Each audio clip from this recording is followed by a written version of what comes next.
Adam, you may be all alone. Looking at the numbers, no one wants to listen this morning. Usually we've got a few more people by now. So good morning, Adam. It may just be the three of us.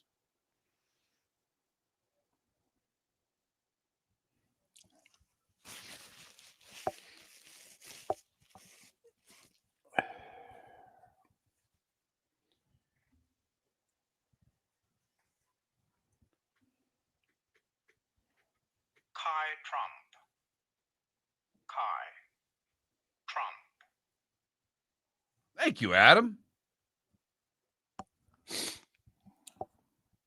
Skeens, because I have him under contract a little longer.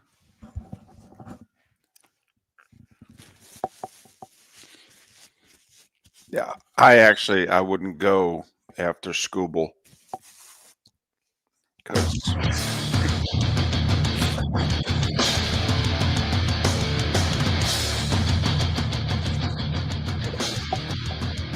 You're listening to Miller and Moulton, coming at you from the Floor Meister Studios. Floor Meisters, keeping it real. And now, here's Mark Miller and David Moulton. top of the morning to you on this Thursday. You know, we're just 2 weeks away from Thanksgiving. Thanks so much for being with us. How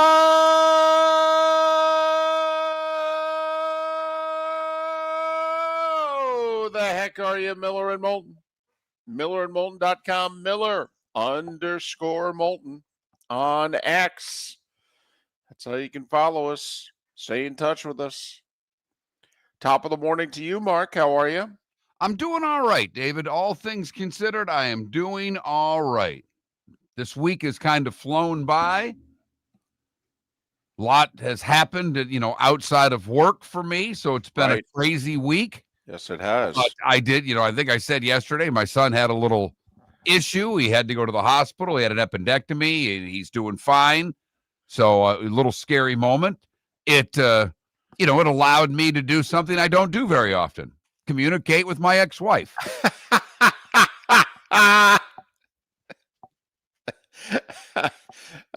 Well, hopefully everything on all fronts went well. It did. I feel badly for she and he because of this, they were heading to Athens this weekend for Georgia, Texas, and now that's not going to happen. So, oh wow, I feel badly for the both of them because I know how much both of them love the dogs. And my son and I went to the cocktail party a couple of weeks ago, so he was going to take in the cocktail party and a night game against the Longhorns. All in basically a few weeks' time there. Well, hopefully Jake's going to do okay. He'll be fine. He's doing good. Thank you. Good. But so yeah, it was that, and I said it to you off air. No one cares about my golf game, but I played really well. For me, I played as good as I can play on Friday. I had a great round. You did. For good golfers, I had a great round. I mean, I was 3 over par for 18 holes. I can't do any better than that. Yesterday, I was right back to my old self. Nowhere close to my damn handicap. It is a grueling game. It really is. How you can do everything right one day and not seemingly do a damn thing right the next day. I have the cartoon in which someone asks, what's the purpose of golf? And the, person says, well, it's to get the ball in the hole in as few strokes as possible. And the other person says, well, why play at all? And the other person's wandering on the course going, well, why play at all? Why play at all? Why play at all? But then, you make a couple good shots, a roll a putt in, you get skin for it, and you're like, see, that's why.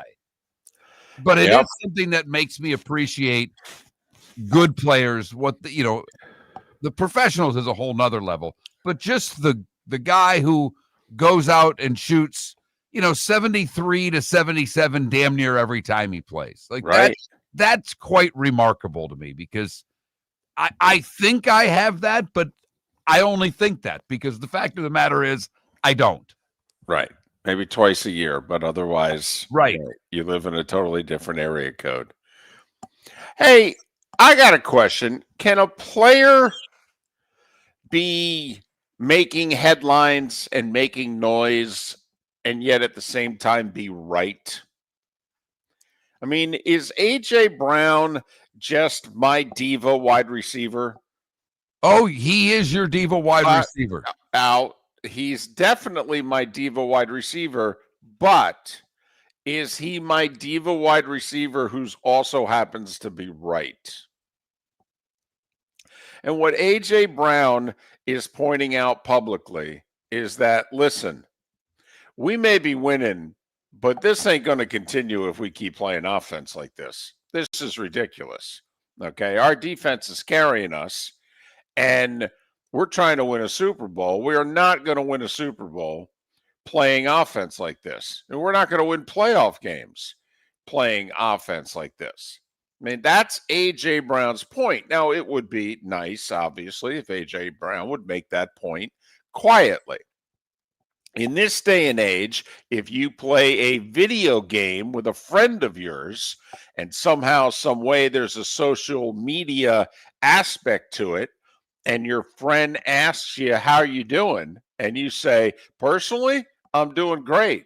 Work, it's a show.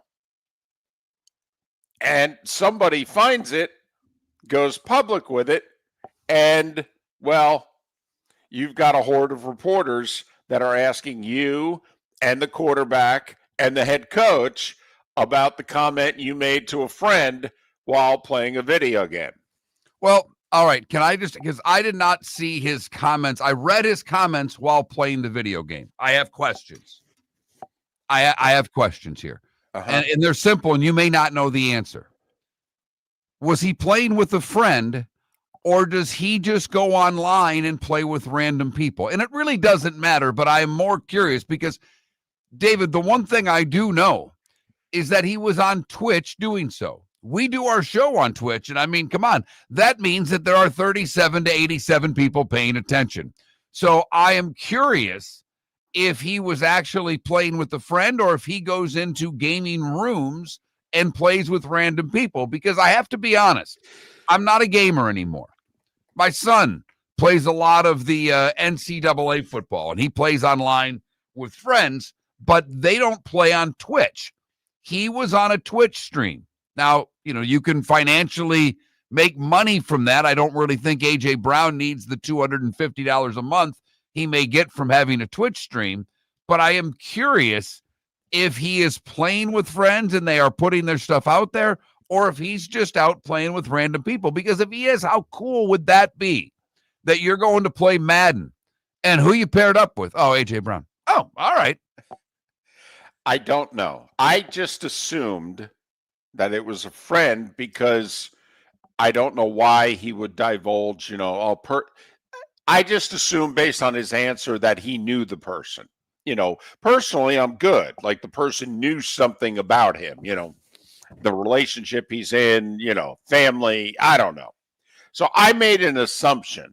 Okay, and I shouldn't, I didn't mean to go down that hole, but there's part of me that laughs because he seems like the kind of guy, and I don't know him at all. I've obviously never met him. I've never interviewed him, but he seems like the type of person that may divulge a lot just based on the mood he's in and divulge it to anyone.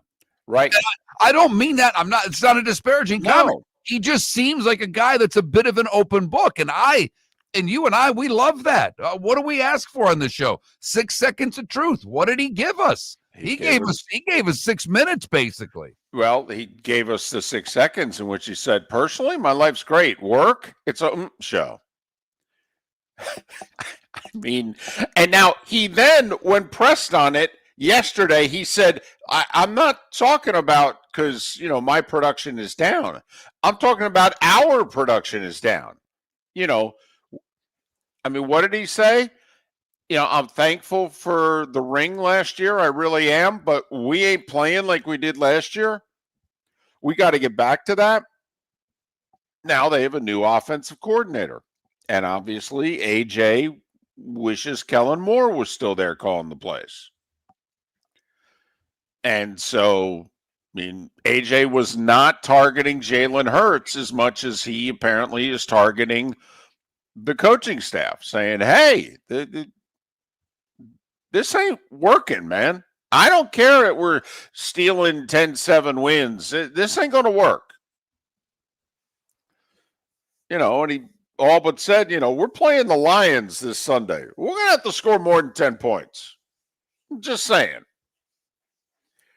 So does it matter that he's right, or is he just a jerk and a bad teammate because, well, he went public? Well, I don't know if he's a bad guy or a jerk. You're not supposed to go public with this stuff. I mean, that is the rule. That is the rule. So it is, I think there's a lot of truth to it. I mean, we are, I don't want to say guilty of it, because you and I have been pretty hardcore in saying, yep, the NFC is going through Philadelphia. You got to be able to beat the Eagles if you're going to represent the NFC. But we have not recognized them throughout this season as much as we've talked about, I don't know, Detroit, Green Bay, Tampa Bay, LA, Seattle. We have not given that type of love to the Eagles because I think you and I, like everybody else, looks at every NFC team and sees flaws. And you know who else sees them? A.J. Brown. He does. And, he even said, we're 12th in scoring, which seems pretty good, right? But we're like 25th in this and 27th in this. And he goes, I'm telling you, it's going to come back and bite us. And if we don't do something about it now, when it does come back and bite us, it's going to be too late. Kind of like when you're watching Denver from afar. Can the Broncos keep having these fourth quarter escapes? Or when it finally bites them, is their season going to be over? And there is such a small margin of error. Yes. At all times in the NFL. But this year, maybe, when I look at both sides, AFC and NFC, there seems to be a very small margin of difference between 1 and 7. Like I've never seen. I've been doing this a while. Every year we seem to have a couple of teams on one side, a couple of teams on the other, and then everyone else. And if we're right and, Kansas City overtakes Jacksonville and Baltimore overtakes Pittsburgh, when you look at the AFC, is there a clear-cut favorite? Vegas says the Chiefs. We see holes too. In the NFC, with the teams that are there now, do you see a clear-cut favorite? Like Chicago, to me, looks like a team that's not ready yet. The other 6, they could all play in the final game. So, thank you, A.J. Brown. Thank you very much. Well, thank you for the material. There's no question. But I'm just wondering, can a guy be wrong? What he did was wrong. Him doing it publicly is wrong. And can he be right? I think the answer to that is 100% yes. You can tell Nick Sirianni, though. He got like a third question. He goes, I'm just about done talking about him in this subject, just so you know. It's kind of like, guys, I came in here in a pretty good mood. You've ruined it pretty quickly.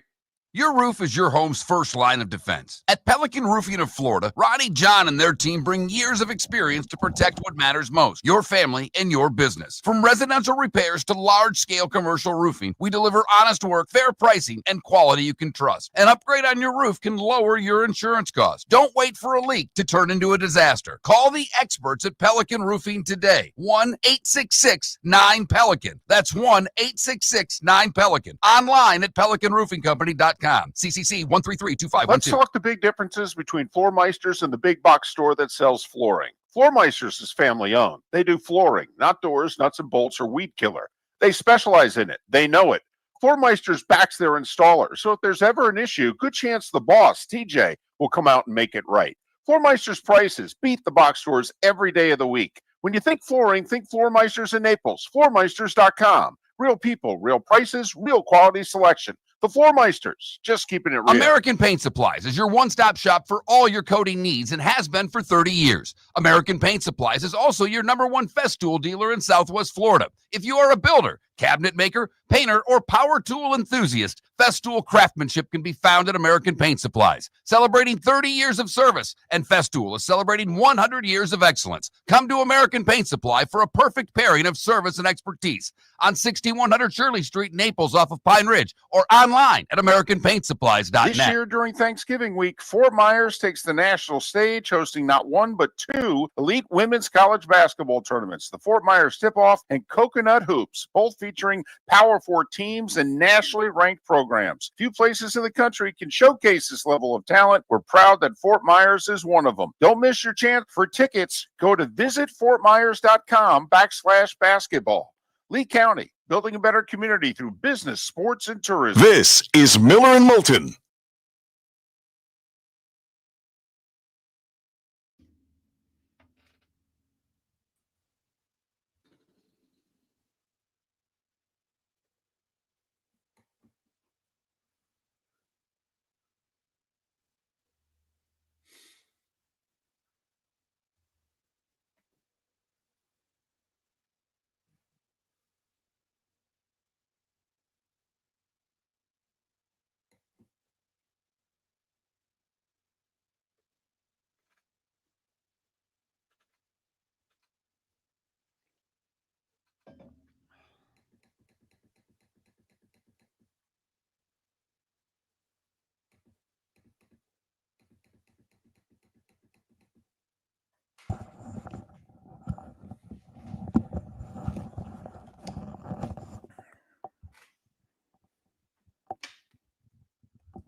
Yes, Lee.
Welcome back to Miller and Moulton. Text the guys what's in your mind at 21,000. That's 21000. And now, here's David Moulton. 21 minutes past the hour. Miller and Moulton on this Thursday, although Seth Everett will join us today. His schedule was such that yesterday, which is his normal day to appear, didn't work for him. Works for him today. So Seth will be on next hour. Roy Cummings to talk Bucs. JP Shadrick to talk Jags.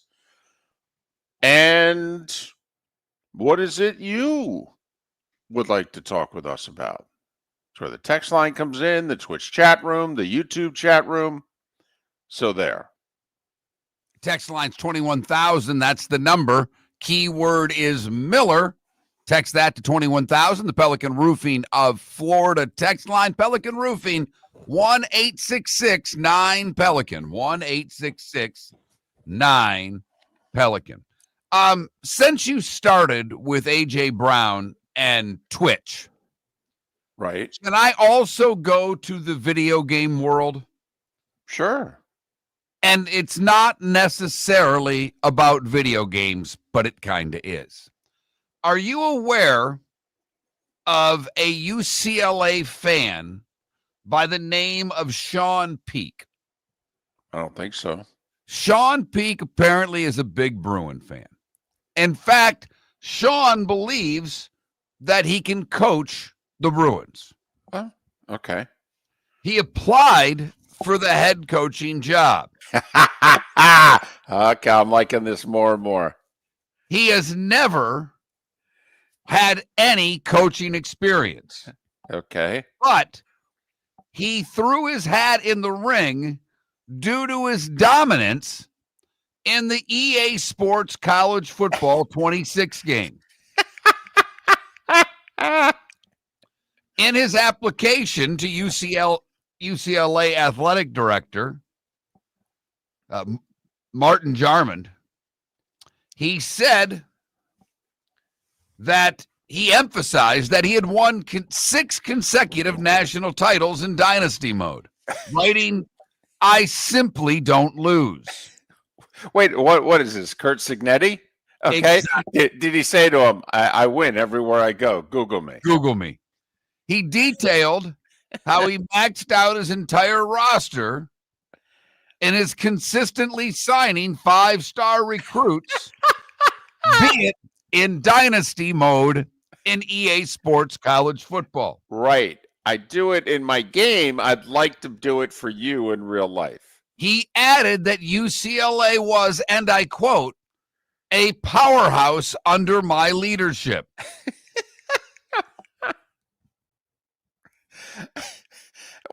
How did he get the audience with the AD? Somehow got his public records, got his email. And that Chris Vanani from The Athletic went public records and got the email. This is great. This is great. Who I am confident. I am confident that my digital dominance can translate directly to the Rose Bowl turf. My leadership style is simple. Go for 2 every time. Run Hail Marys on first downs. And always make sure my players look good in alternate uniforms. Please let me know when I can expect my headset, whistle, and university credit card for recruiting trips. He's not yet heard back from the athletic director about the job. Unbelievable. But did tell Vanani that while playing with the virtual Bruins, that they were a powerhouse under his leadership. Yeah. Okay.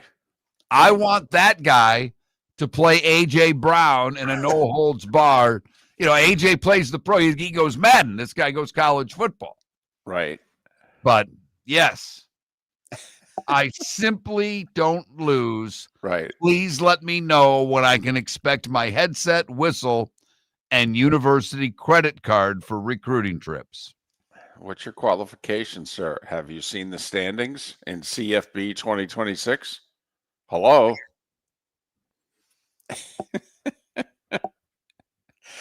By the way, so apparently the worst kept secret in the world is James Franklin's going to Arkansas. Did you catch all the internet scuttlebutt yesterday? Not from reporters, mind you, from Arkansas boosters who all just started texting one another. Yeah, it's a done deal. They're not going to announce it until after the Missouri game, which is like 2 more weeks. But apparently James Franklin, Arkansas, which is funny because 2 weeks ago, it was apparently James Franklin of Virginia Tech. Okay, serious question. You're James Franklin. Which of those 2 jobs would you want? Oh, I would have taken Virginia Tech. I think you've got a better chance to win at a higher level at Virginia Tech. You and I have talked about it. Arkansas does not lack anything. They don't lack money. I don't know where their facilities are, but they are. Their facilities are terrific. Okay. But at their best, at their very best, and everybody loves Sam Pittman. Sam Pittman should have never been the coach of Arkansas. He was an offensive line coach at Georgia. Come on, let's just understand that was never going to work. So they were obviously not at their best with Pittman. But even at their best, would they have a shot at the playoff once every 5 years? I mean, Petrino had one team that would have made what is now the playoff that we have. He had the 1 year, I think it was 2011, that his only 2 losses were to LSU and Alabama. And I thought that was the year that they played for the Natty. And he actually had a 14-point lead on LSU in the first half, late in the season, because they played the day after Thanksgiving. And if they had won that game, it would have thrown everything, would have blown up the SEC that year. But Arkansas has made 1 SEC title game under Houston Nutt in 2006. The Gators, the first national title in 2006 when USC lost to UCLA. Florida had the lead at the half, gave it up in the third quarter, and then came from behind and beat Arkansas to play for the national title. I believe that's Arkansas's only trip to the SEC title game in their years in the conference. So if they're at their best, I think, once every 5 years, making a 12-team playoff is the top of the expectations for Arkansas. Right. I mean, we talked about this one time, and I happen to think very highly. I liked the Fayetteville, Bentonville area. I could live there easily. It's very affordable. The people are great. And obviously there's Walmart money and even more than that. I mean, Arkansas could be a sleeping giant under the current rules of college sports.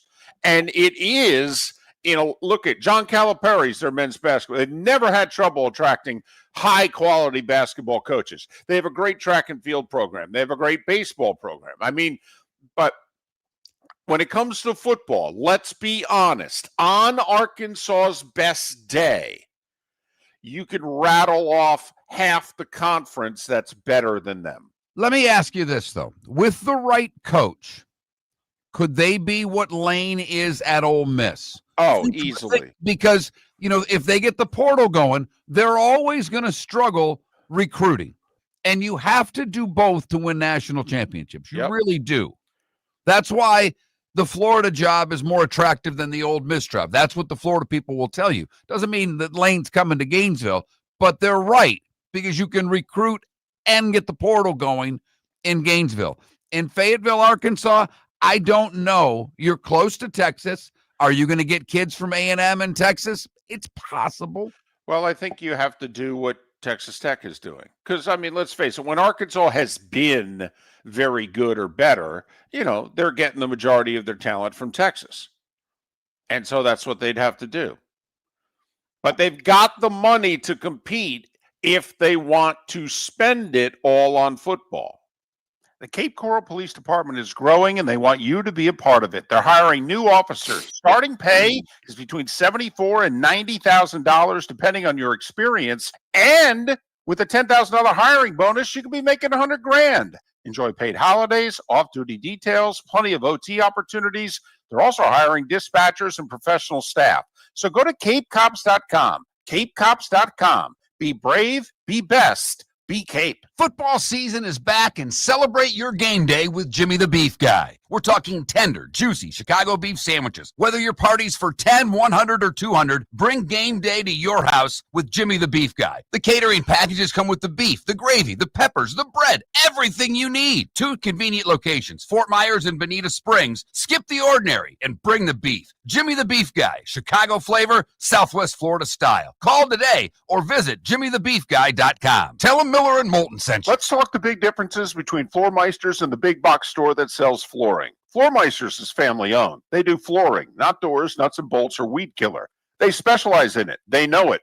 Floor Meisters backs their installer, so if there's ever an issue, good chance the boss, TJ, will come out and make it right. Floor Meisters prices beat the box stores every day of the week. When you think flooring, think Floor Meisters in Naples. Floormeisters.com. Real people, real prices, real quality selection. The Floor Meisters, just keeping it real. Mark Miller for Sleep Treatment Direct. They are helping me with sleep apnea. And by helping me, I mean curing me. No more CPAP machine. No more snoring. No more tossing. No more waking up exhausted. Their expert team got me the right treatment, fast and hassle-free. If you want to feel energized and get rid of your snoring, call Sleep Treatment Direct today. 444-1741. That's 239-444-1741. Sleep Treatment Direct. Sleep safe and sound. This is Miller and Moulton.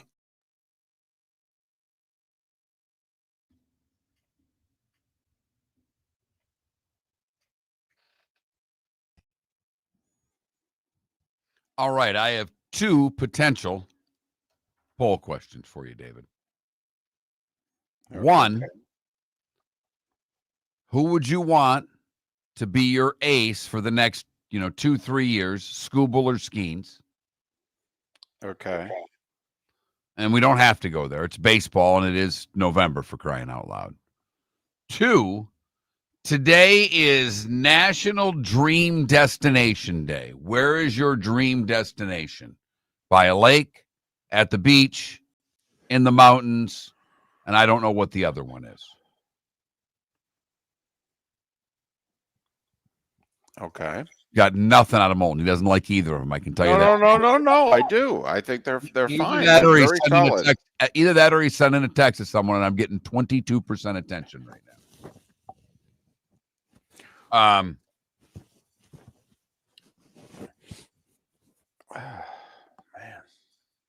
If we wanted to go football, what's the job you could win at the quickest? Leave the big boys out. What second tier job can you win at the quickest? Virginia Tech, Arkansas, UCLA.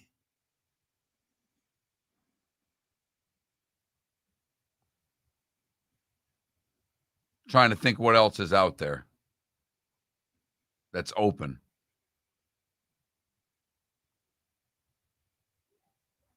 Yeah.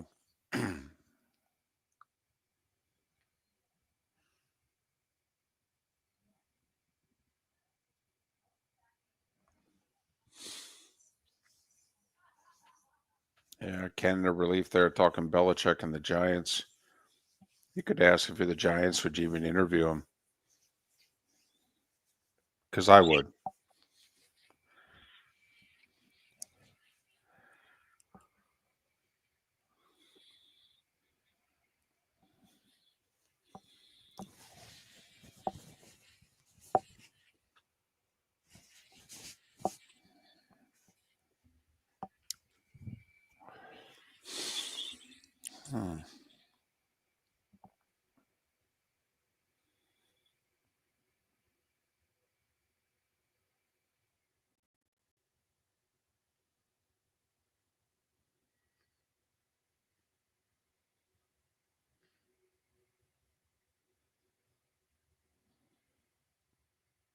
I like those questions, though. They're solid. Your hockey guy died. Larry Brooks in the Post. Oh, no. 75. I literally just opened the Post to see if I could see anything else. Larry Post died at 75. Oh, my God. He wrote something a couple weeks ago. Wow. Oh, man. Love Larry Brooks. Yeah. Oh, man.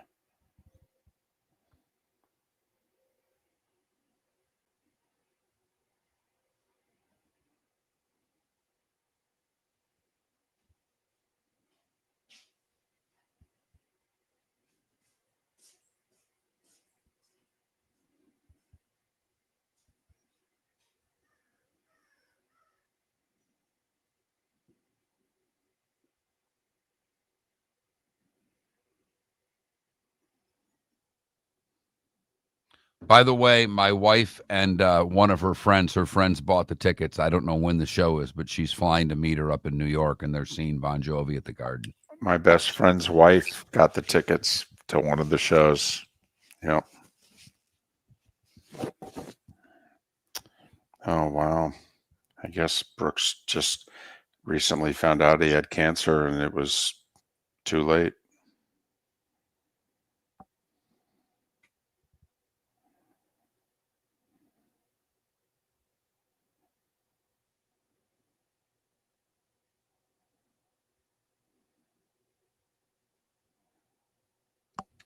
He took the current Rangers beat writer Molly Walker under his wing like 5-7 years ago and has groomed her as the heir apparent.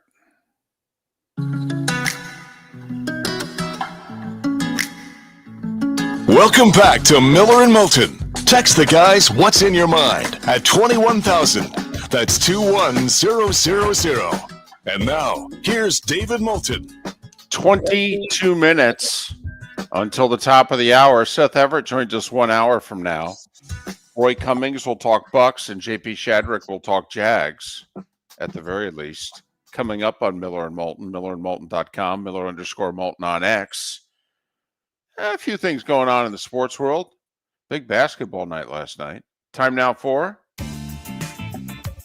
The Starting Five. 5 big stories you need to know. Here is The Starting Five. Mark, I don't know if you're aware, but the Starting Five is brought to you by Lee County in Florida, building a better community through business, sports, and tourism, otherwise known as BST. We'll start with the NFL. You guys seem to like it. Seems pretty popular. A.J. Brown not happy with the Eagles' offense as a whole, describing it as a blank show, and I think 99 out of 100 of you can figure out what blank stands for. The Eagles are 7-2, mind you.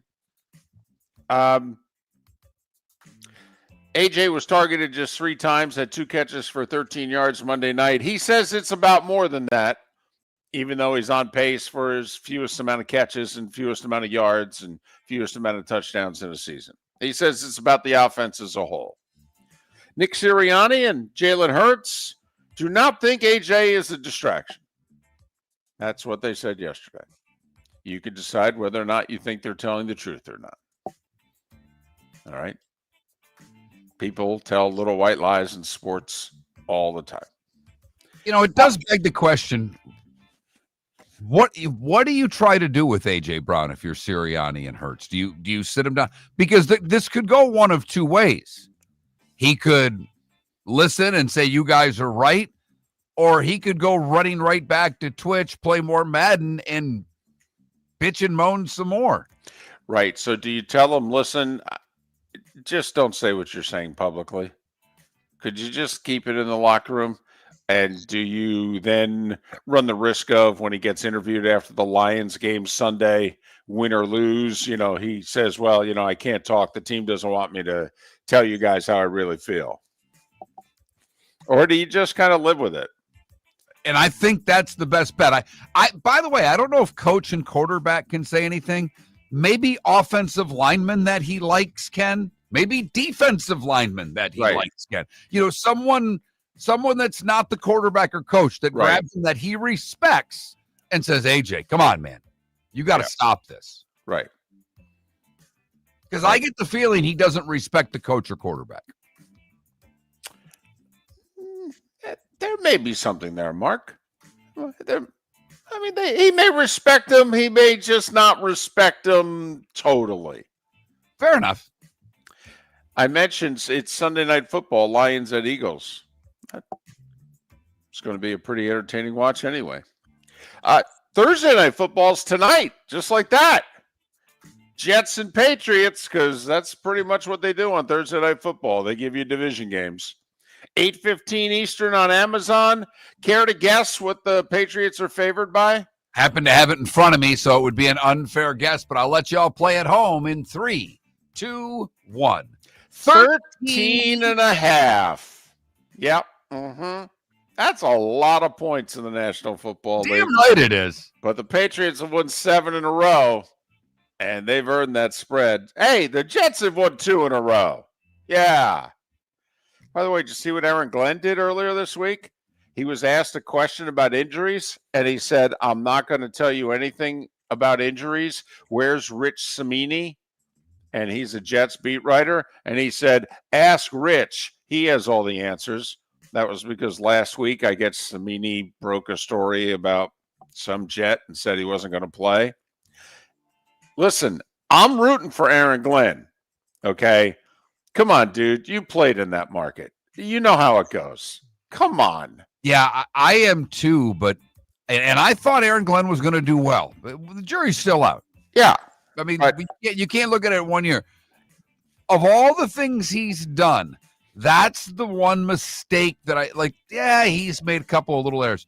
Don't start going after the New York media. Yeah, come on. Because they will then gang up on you. Right. They work as a team. They all work for different papers. There's a bunch of them, but they all work as a team. Most of them were there when you played there. They know you were a very good player. They know you wanted this job. They want to give you as much of a honeymoon as possible. You want to blatantly disrespect and withhold information from them? You better win a lot sooner than you're gonna, because they can run you out of town just as easily as they ran Adam Gase. College football last night, action. Man, UMass is historically bad. Northern Illinois is a 2-7 team. Northern Illinois led UMass 45-0 mid-third quarter at UMass last night. A 2-7 team, 45-0 mid-third. 45-3 is your final. UMass 0-10. Central Michigan, the Chips are bowl eligible. They doubled up Buffalo 38-19. And Toledo over Miami of Ohio 24-3. There's one college football game tonight. Troy is at Old Dominion, and Old Dominion's a 12.5-point favorite. Seems like a lot. 7:30 Eastern on the Four Letter Network. Mark, did you hear the story about your alma mater? I sure did.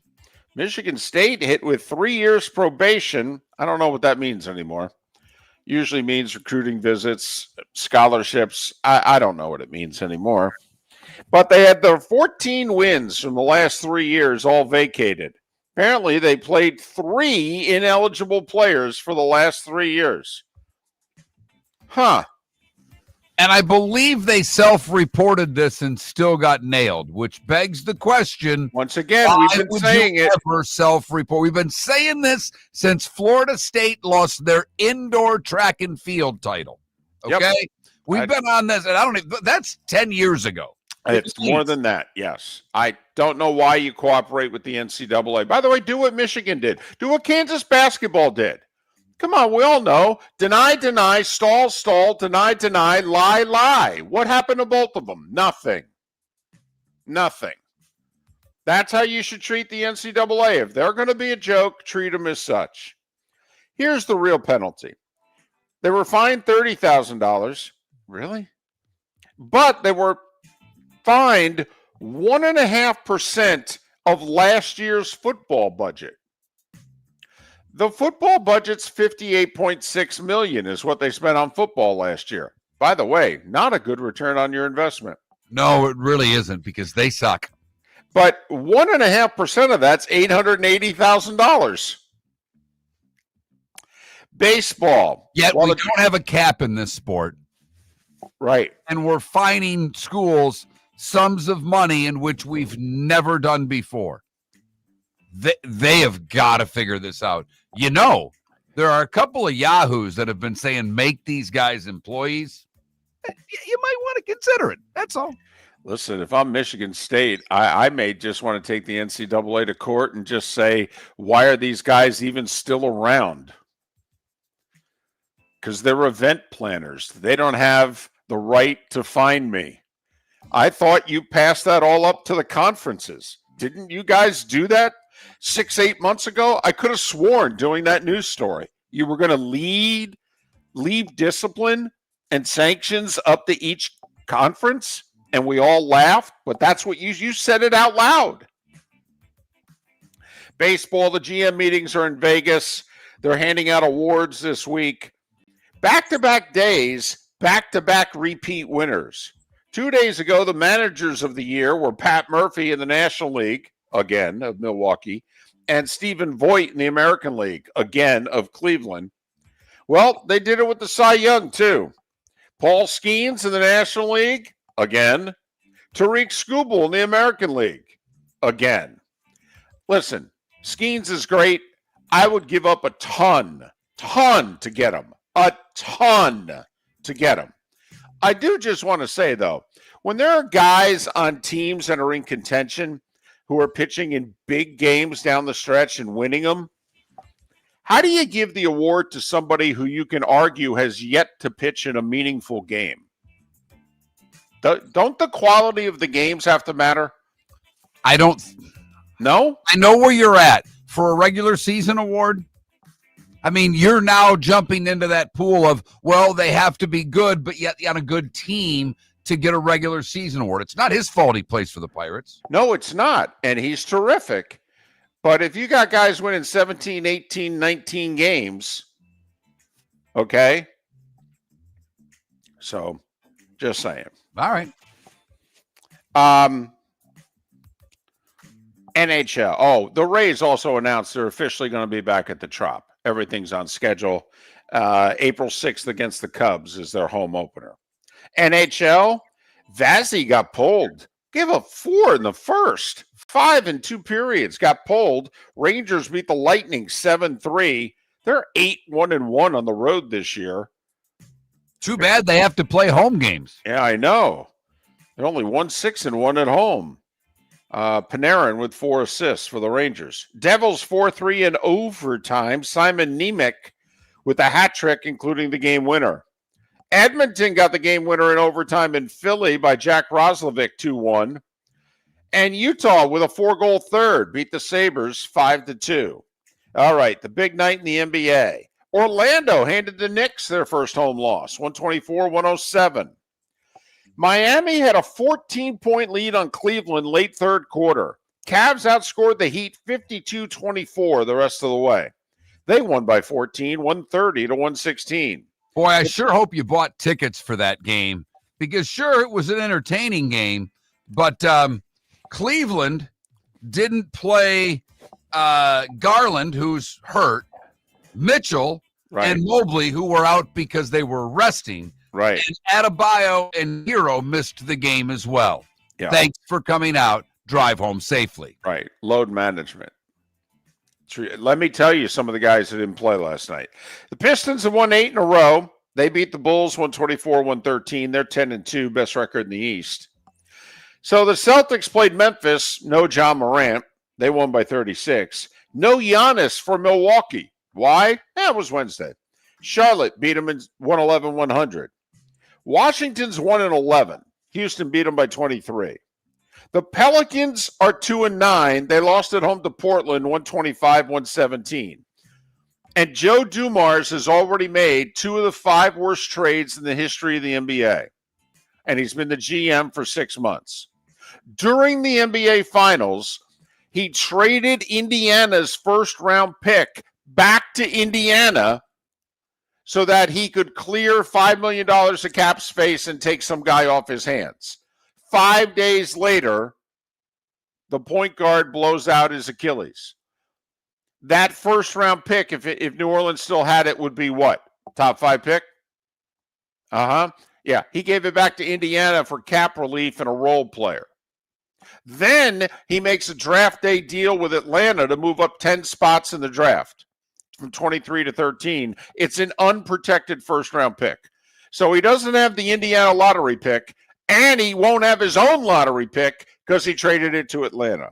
Way to go, Joe Dumars. Golden State beat the Spurs 125-120. Steph with 46. Wemby with a triple-double, 31, 15, and 10.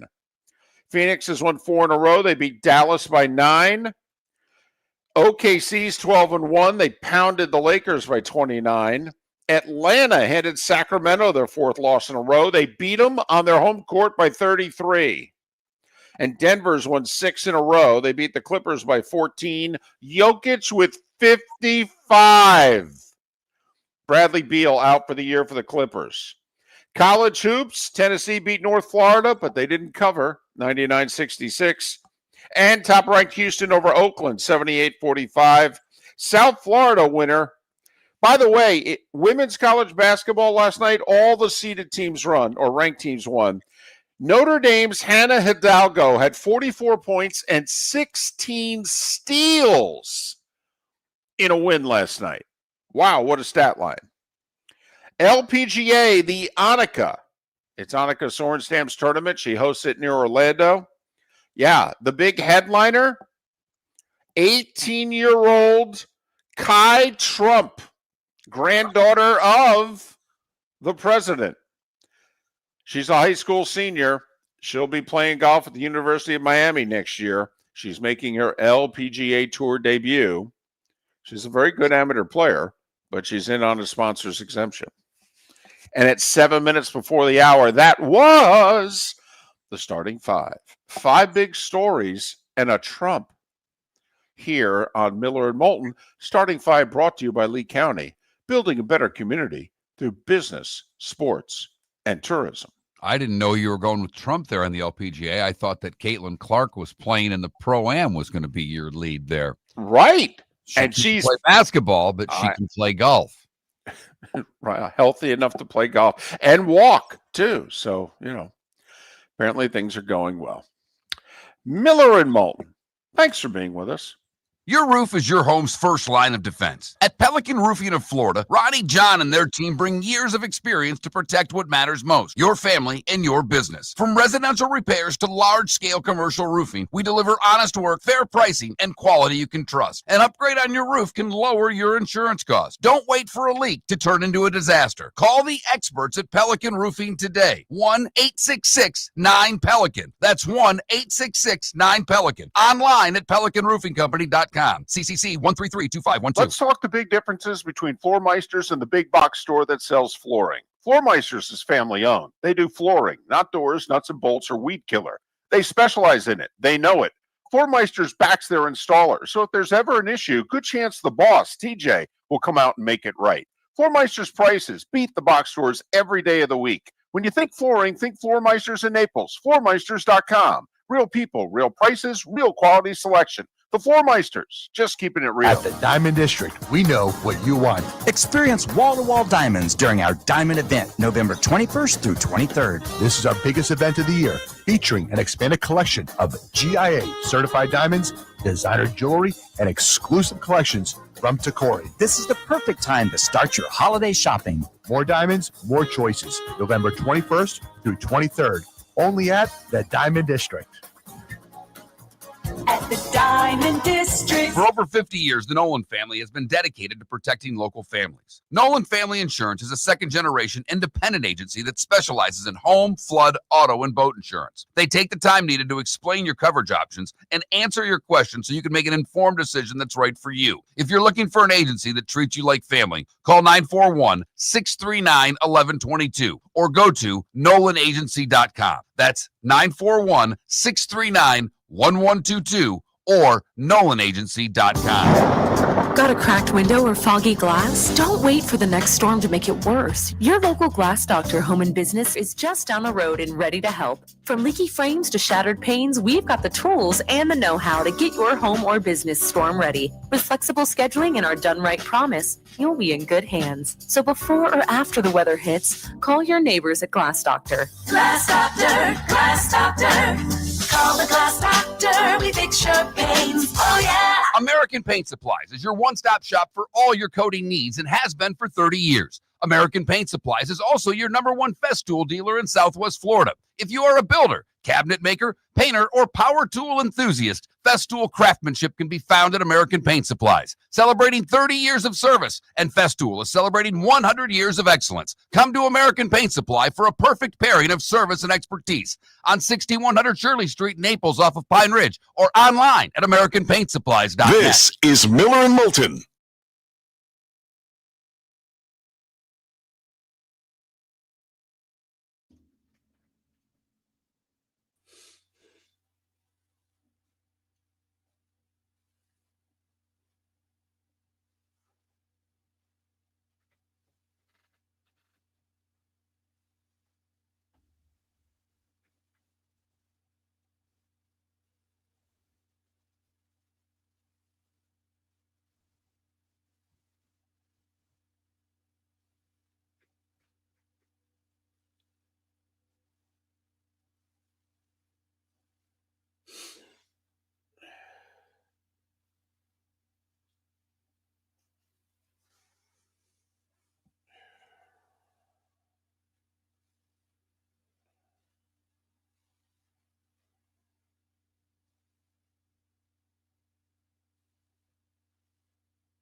What would be the dream?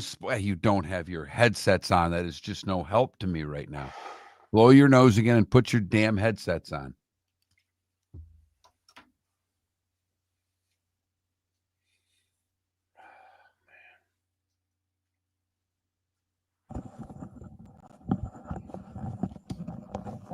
All right. Today is National Dream Destination Day. What is your dream sports destination? Dream sports. Now, I know the Masters wins this every time if you put the Masters on there. Do you go the Masters, the Super Bowl, the Olympics? Kentucky Derby, Masters, Super Bowl. Do you leave the Masters off because it always wins?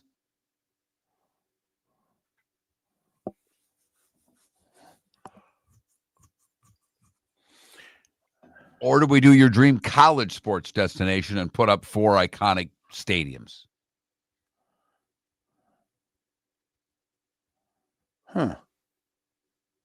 You got 26 seconds. Well, go whichever way you want. They're all good. I mean, literally, they're all good.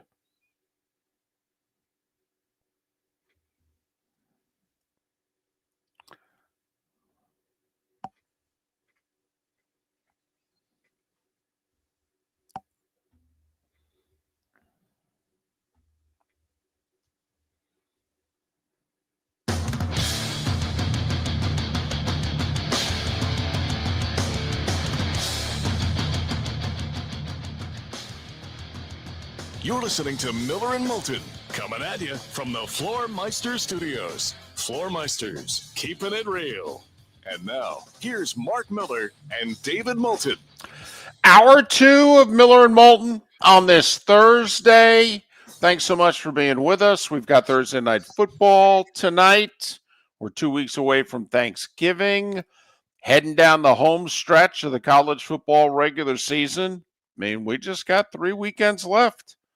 That's it. Then it's conference championship games, and then it's playoffs and bowl games. That's it. We wait a long time, and down the stretch we come. Here we go, ready or not. And David, before we get to all of that, we have to look back a little bit on yesterday's show, because I did not intend on causing the controversy that I caused yesterday. Oh, my goodness. It was simply a question about roast beef. Meat. Simply meat. Yep. And my phone buzzed all day. Right. People playing golf with, I brought the question up. They were all in. Texting from people throughout the day. I show up this morning. Do you know what's on the text line? Meat. More comments about meat. Yep. Yesterday was National French Dip Day. It is my all-time favorite sandwich. So I threw it out there with 2 other great roast beef sandwiches, your Chicago Italian beef and your Philly cheesesteak. No offense to, there was some late ads for the Massachusetts, the Kelly's roast beef, and I know there's a couple of locations now in Florida. It's a fine sandwich. It didn't make the list. But people then asking me, where's the best French dip you get in Southwest Florida? Here's the problem. I don't have a go-to French dip place, but it's usually something that's a special. And if I'm at a restaurant, hey, our special today is the French dip. I salivate and I get it. I don't even need to look at a menu. But then, we got into the Philly cheesesteak and the whole Cheese Whiz thing. And you and I made fun of Cheese Whiz. Your mother got offended that we talked about Cheese Whiz in a can. Right, and not a jar. Yes. I got this text this morning. I'm from Philly. And I'm going to read it the way I think he texted it, by the way, because there's no capital letters at all in this. Right. And it's not a mean text. But when I read it like this. I'm from Philly. It's Cheese Whiz. And it comes in a jar. Canned stuff is cheap nacho cheese knockoff. Okay, sir.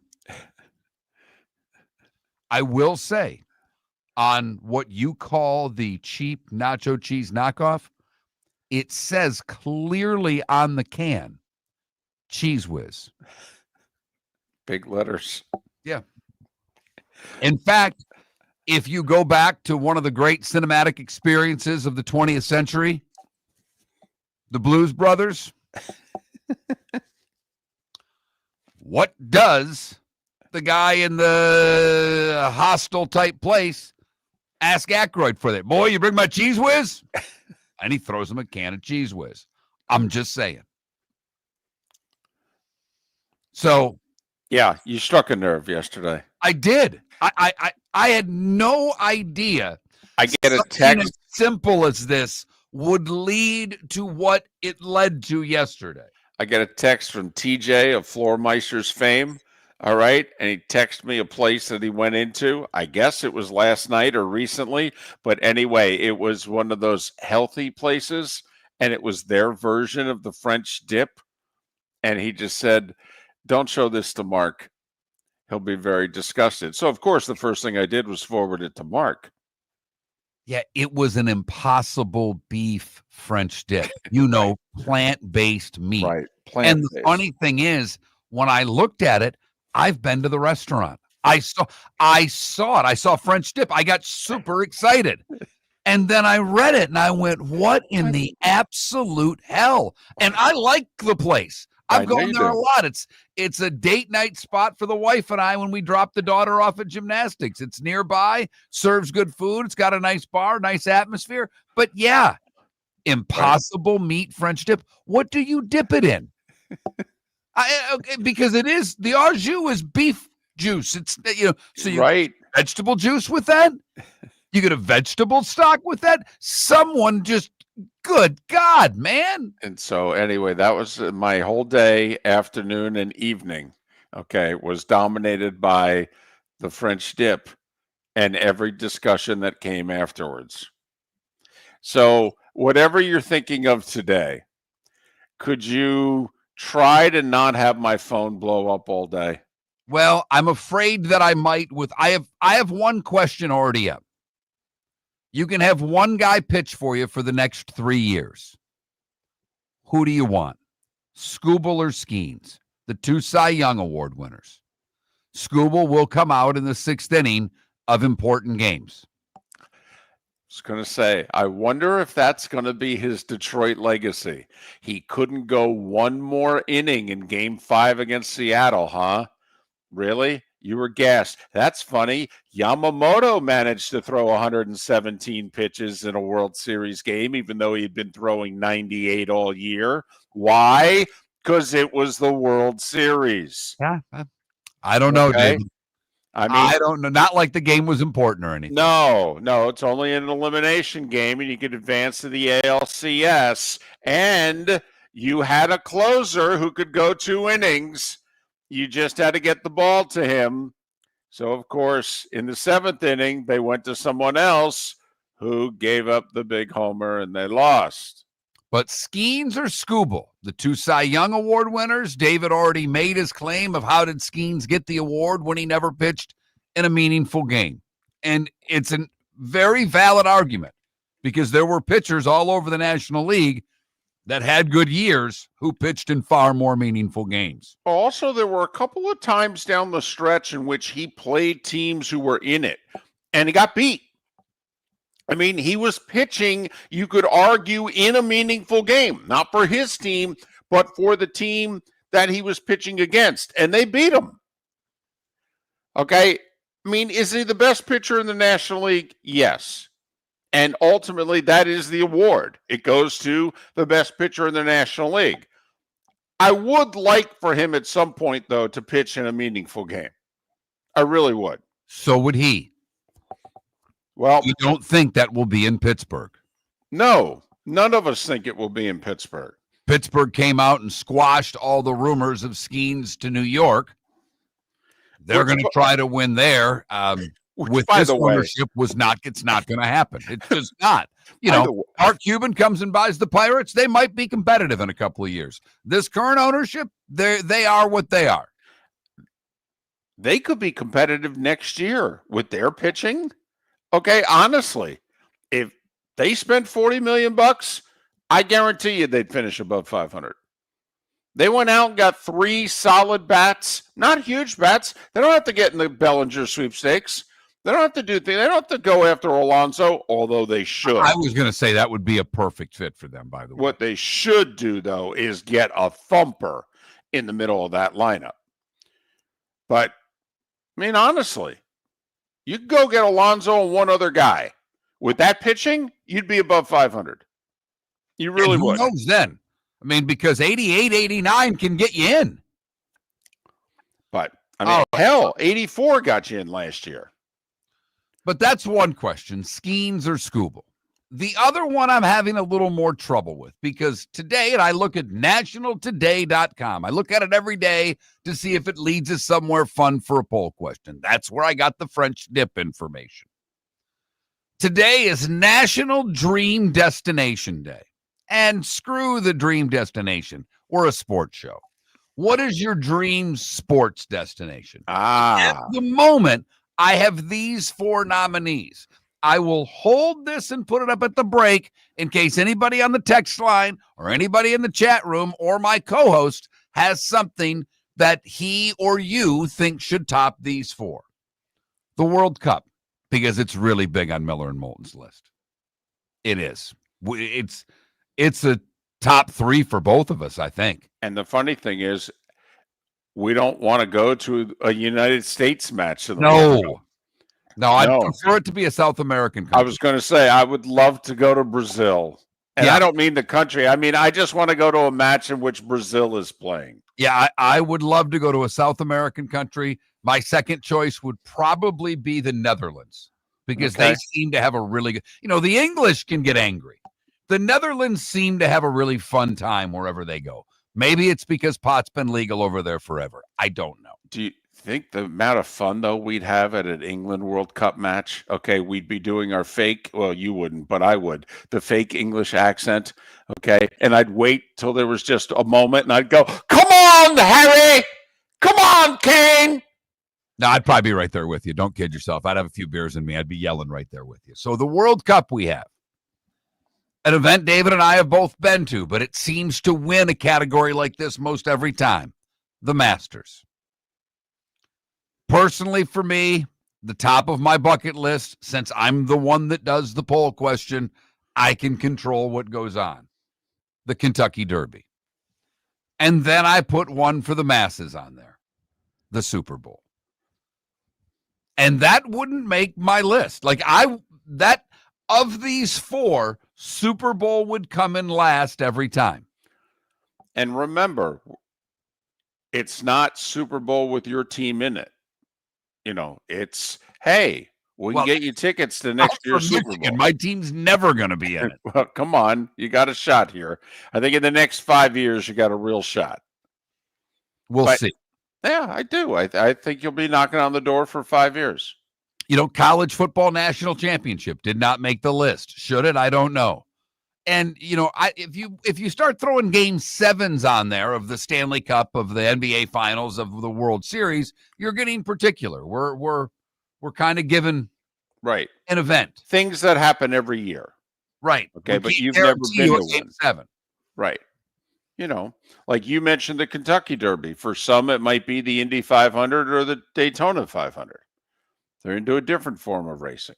But so those are the 4 I have. I will take a look at the text line. Pelican Roofing of Florida text line. 21,000 is the number. Miller is the keyword if you've never texted the show before. I'll take a look at the text line. I'll see what chat has to say, and we'll come to a decision during the break and put that question up as well. So Scooble or Skeens and your dream sports destination. Those are our poll questions. Seth Everett in 25 minutes right here on Miller and Moulton. Let's talk the big differences between Floor Meisters and the big box store that sells flooring. Floor Meisters is family owned. They do flooring, not doors, nuts and bolts, or weed killer. They specialize in it. They know it. Floor Meisters backs their installer. So if there's ever an issue, good chance the boss, TJ, will come out and make it right.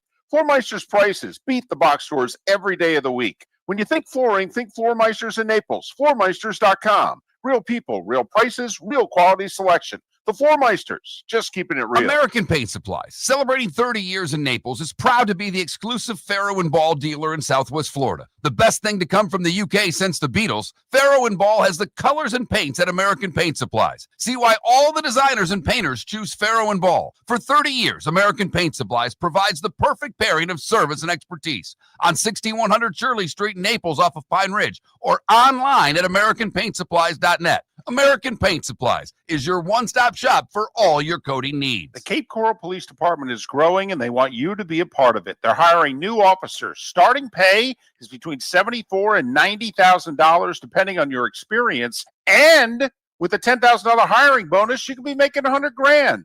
Enjoy paid holidays, off-duty details, plenty of OT opportunities. They're also hiring dispatchers and professional staff. So go to CapeCops.com. CapeCops.com. Be brave, be best, be Cape. Your roof is your home's first line of defense. At Pelican Roofing of Florida, Ronnie, John, and their team bring years of experience to protect what matters most, your family and your business. From residential repairs to large-scale commercial roofing, we deliver honest work, fair pricing, and quality you can trust. An upgrade on your roof can lower your insurance costs. Don't wait for a leak to turn into a disaster. Call the experts at Pelican Roofing today. 1-866-9-PELICAN. That's 1-866-9-PELICAN. Online at PelicanRoofingCompany.com. CCC 13325. This is Miller and Moulton.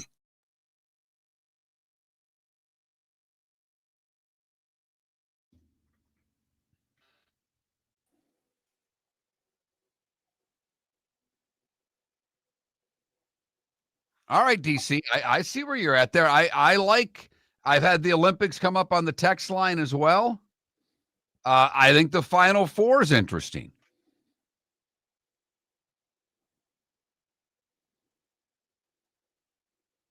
Love that Brad went with NCAA Final Four or cliff diving from Acapulco.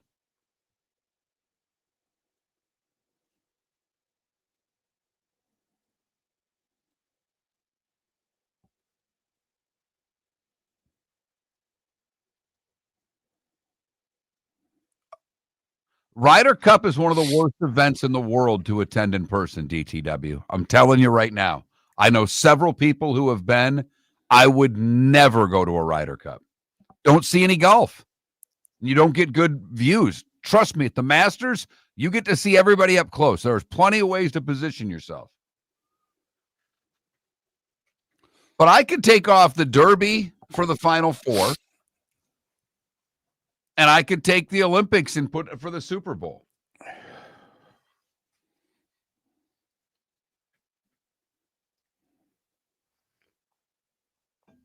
Do you think, David, either of those should take any of these four off?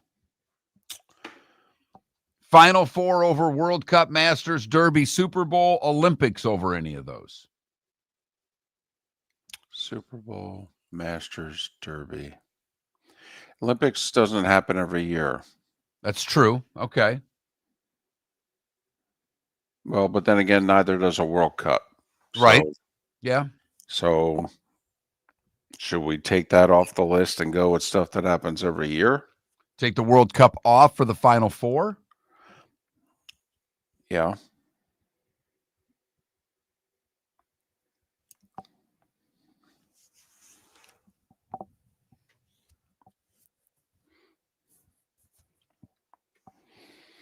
Now, I know, EB, but it's unfair if you have events that are every year and events that are every 2 or 4 years, then those events are more special by definition.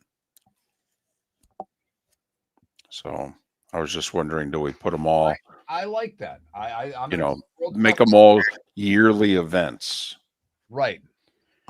Because then we could go to the well with the World Cup and Olympics later on. Right. If we remember. Correct. Done. Final Four replaced World Cup. Vote accordingly.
You're listening to Miller and Moulton. And now, here's Mark Miller and David Moulton.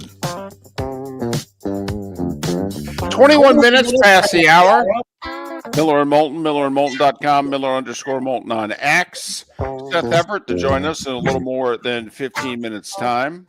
Roy Cummings at the top of the hour to talk the Bucs. And the Diamond District bonus hour, JP Shadrick will join us. Have the Jags gotten over one of their worst losses in franchise history? Man, I live in Jacksonville. I've been listening all week.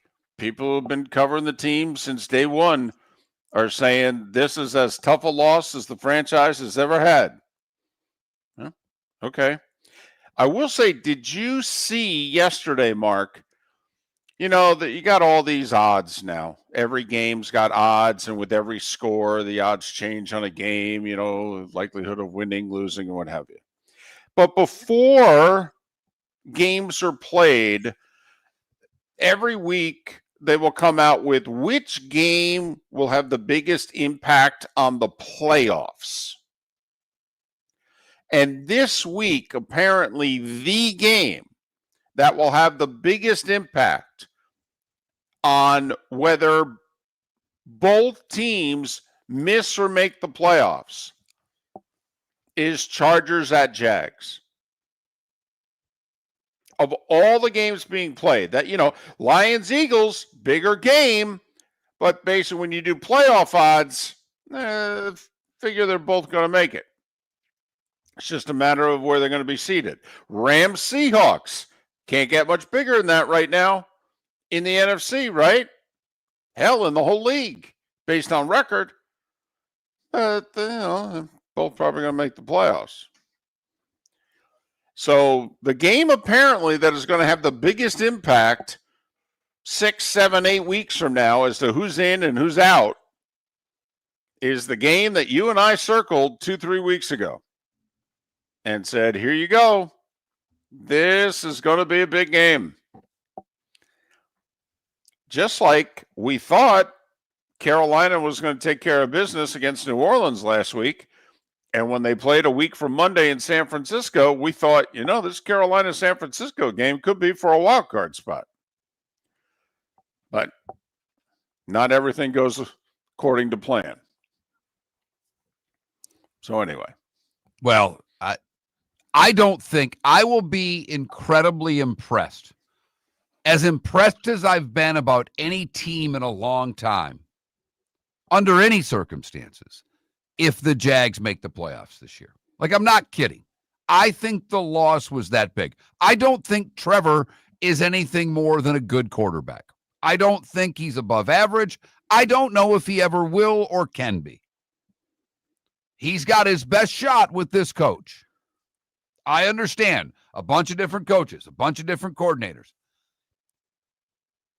I know he says the right things, but when I watch him play and I watch him after the game, I don't know if he's all in, if you know what I mean. Like, I just don't.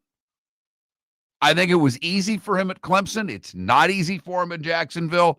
And I don't know if he's got that X factor, if you will, to be great. I don't think that he does. So if the Jags can make the playoffs this year, color me impressed. Because after losing that game the way that they did, I think you can stick a fork in them. I do. So you think this is going to be the equivalent of when the Bears lost the Hail Mary game to the Commanders last year? Yes. Because Pat Kerwin came on our show and said, my fear is they're done. Yeah, I think the Jags are done. Done. Now they have an excuse. Hunter's done for the year. You know, they can build in their excuses at this point. Liam Cohn's going to have to do some coaching. And nothing about that on Sunday. He's got to get that room ready for Sunday. And I'll be impressed if he does. David, I will say, we made some adjustments on the poll question, and it caused me to put a third poll question up. Oh. Because you were right. When we looked at, you know, we originally had the World Cup, the Masters, the Derby, and the Super Bowl. Well, one of those happens every 4 years. The other are annual events. So we decided to give you 4 annual events. The Final Four, the Masters, the Derby, and the Super Bowl. It's National Dream Destination Day. So we asked what your dream sports destination is. But then I took the non-annual events and put them into their own category. Summer Olympics, Winter Olympics, World Cup, Ryder Cup. You're feeling very poll question. President's Cup did not make the list, David, just so you know. Never does, Mark. No, it doesn't. Never does. So, wow. You're very poll question-y today. Well, you know what? I'd like them even more if they had a sponsor. Hint, hint to those of you listening out there. We've mentioned a couple times, so Sunday Night Football this week, it's a really good NFL weekend. Really, really good NFL weekend. And for that matter, it's not a bad college weekend either. All right. But really good NFL weekend. Sunday Night Football's Lions-Eagles. So every Wednesday, that's when coaches and players do their mandatory weekly thing. It's also when usually the visiting coach will be asked questions by the out-of-town media. Well, Dan Campbell was asked, going to play the Eagles, what question do you think is going to come up? The tush push. Did you see Dan Campbell's answer about the tush push? Give it to me, David. The more you think about Dan Campbell and the tush push, which side do you think he would come on? You would think he would be on pro tush push. I'm a purist, man. If you take something out of the game, then you're taking the next thing out of the game. And then you're taking another thing. And pretty soon, we don't have pads anymore. Pretty soon, we're only playing 30 minutes. I don't want to take it out of the game. A team has got a niche. They've found something. They're good at it. That's for everybody else to stop. It's unique. It's physical. More than anything, I just don't want to take anything else out of the game. I just want to leave the game alone. That's the answer I would expect out of him. Yep. Now, here is the follow-up question, though. When you're at the presser and that question is asked, now I'm begging for a second, but I'm talking to the other writers in the room saying, hey, I'm going to ask him a tush push question. If he's for the tush push, because I think he will be, can you guys allow me to ask another question? Or if you get the next question, can you ask this? Coach Campbell, thank you for your answer. Respect the hell out of it. Love the answer. Can you let me know which way the Detroit Lions voted in terms of banning the tush push this offseason? Because that's what I'd want to know. Well, do you happen to know how they voted? He's not the one that voted. No. That would be my follow-up. Because I have no idea how the Lions voted in the tush push vote in the offseason. And I don't think we would ever know. Those votes aren't public. I thought they were reported.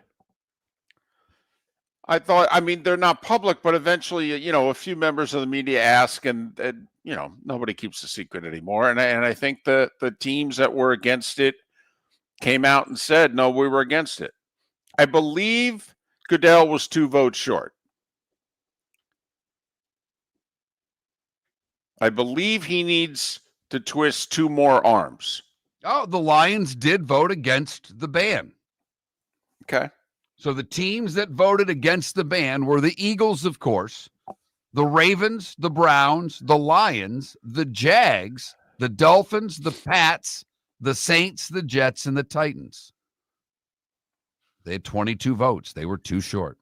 So it sounds like most of the NFC then voted to ban it, right? Yes. That's a lot of AFC teams. Yeah. The Lions voted to keep it, besides the Eagles, obviously, but the Lions and who else from the Saints. NFC? The Lions and the Saints. So that's it. Yeah. Wow. All right. I think Eagles fans now know if the Eagles get knocked out of the playoffs, who their NFC team to root for is. American Paint Supplies, celebrating 30 years in Naples, is proud to be the exclusive Farrow and Ball dealer in Southwest Florida. The best thing to come from the UK since the Beatles, Farrow and Ball has the colors and paints at American Paint Supplies. See why all the designers and painters choose Farrow and Ball. For 30 years, American Paint Supplies provides the perfect pairing of service and expertise on 6100 Shirley Street in Naples off of Pine Ridge or online at AmericanPaintSupplies.net. American Paint Supplies is your one-stop shop for all your coating needs. When Glass Doctor replaces your windshield, we don't just send you on your way, we send you off protected. Your local Glass Doctor includes the industry's only 12-month windshield protection plan at no extra cost. That means unlimited chip repairs and even a one-time replacement if needed. High-quality service backed by real peace of mind, right here in your neighborhood. Glass Doctor, Glass Doctor. Call the Glass Doctor, we fix your pains. Oh, yeah. Exclusions apply. See your local Glass Doctor for The details. 2025 Industry Appreciation Awards in Fort Myers have wrapped up, but the celebration of business excellence continues, hosted by the Lee County Economic Development Office, Horizon Council, and Horizon Foundation. This annual event honors the innovators, job creators, and community builders driving the region forward. Visit industryappreciationawards.com to see this year's winners and learn how local businesses are shaping a stronger, more resilient economy for Lee County, building a better community through business, sports, and tourism. For over 50 years, the Nolan family has been dedicated to protecting local families. Nolan Family Insurance is a second-generation independent agency that specializes in home, flood, auto, and boat insurance. They take the time needed to explain your coverage options and answer your questions so you can make an informed decision that's right for you. If you're looking for an agency that treats you like family, call 941-639-1122 or go to nolanagency.com. That's 941-639-1122 or nolanagency.com. This is Miller and Moulton.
No, I'm good.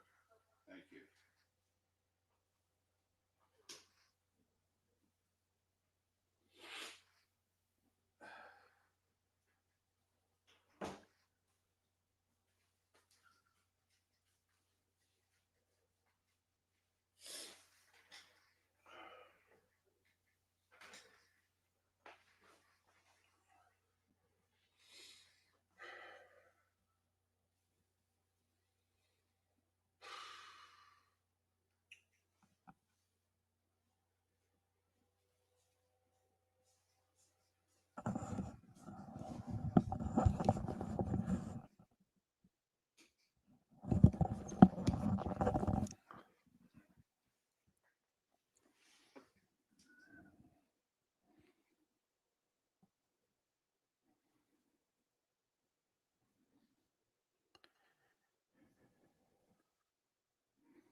There you go, Paul. That's the beginning. That's the beginning. You don't tell them you're getting your hair cut, and you wait to see if they notice. Now, give them, sometimes they'll say something the next day. So, but don't say anything. Don't say anything. What I find great is the fact that my daughter notices before my wife. Hey, Dad, you got your hair cut? Yeah, I did, honey. Might want to tell your mother. I'm trying to teach her how to keep secrets because kids are bad at that. And I gave her a big test on Tuesday. Very cold. She's still supposed to ride in the back seat because she's a kid. And apparently you can't ride in the front seat until you're 84. But my car has heated seats. It was cold Tuesday. I said, if you can keep it from your mom, I'll let you ride in the front with the heated seats. So far, so good. I'm impressed. Seth said he had to restart. I don't know if he had to restart his car or his computer, but it's sure taking a long time for him to get here. I'm guessing computer. I know.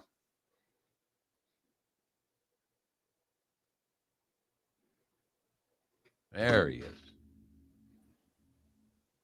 There he is. Well, now he left.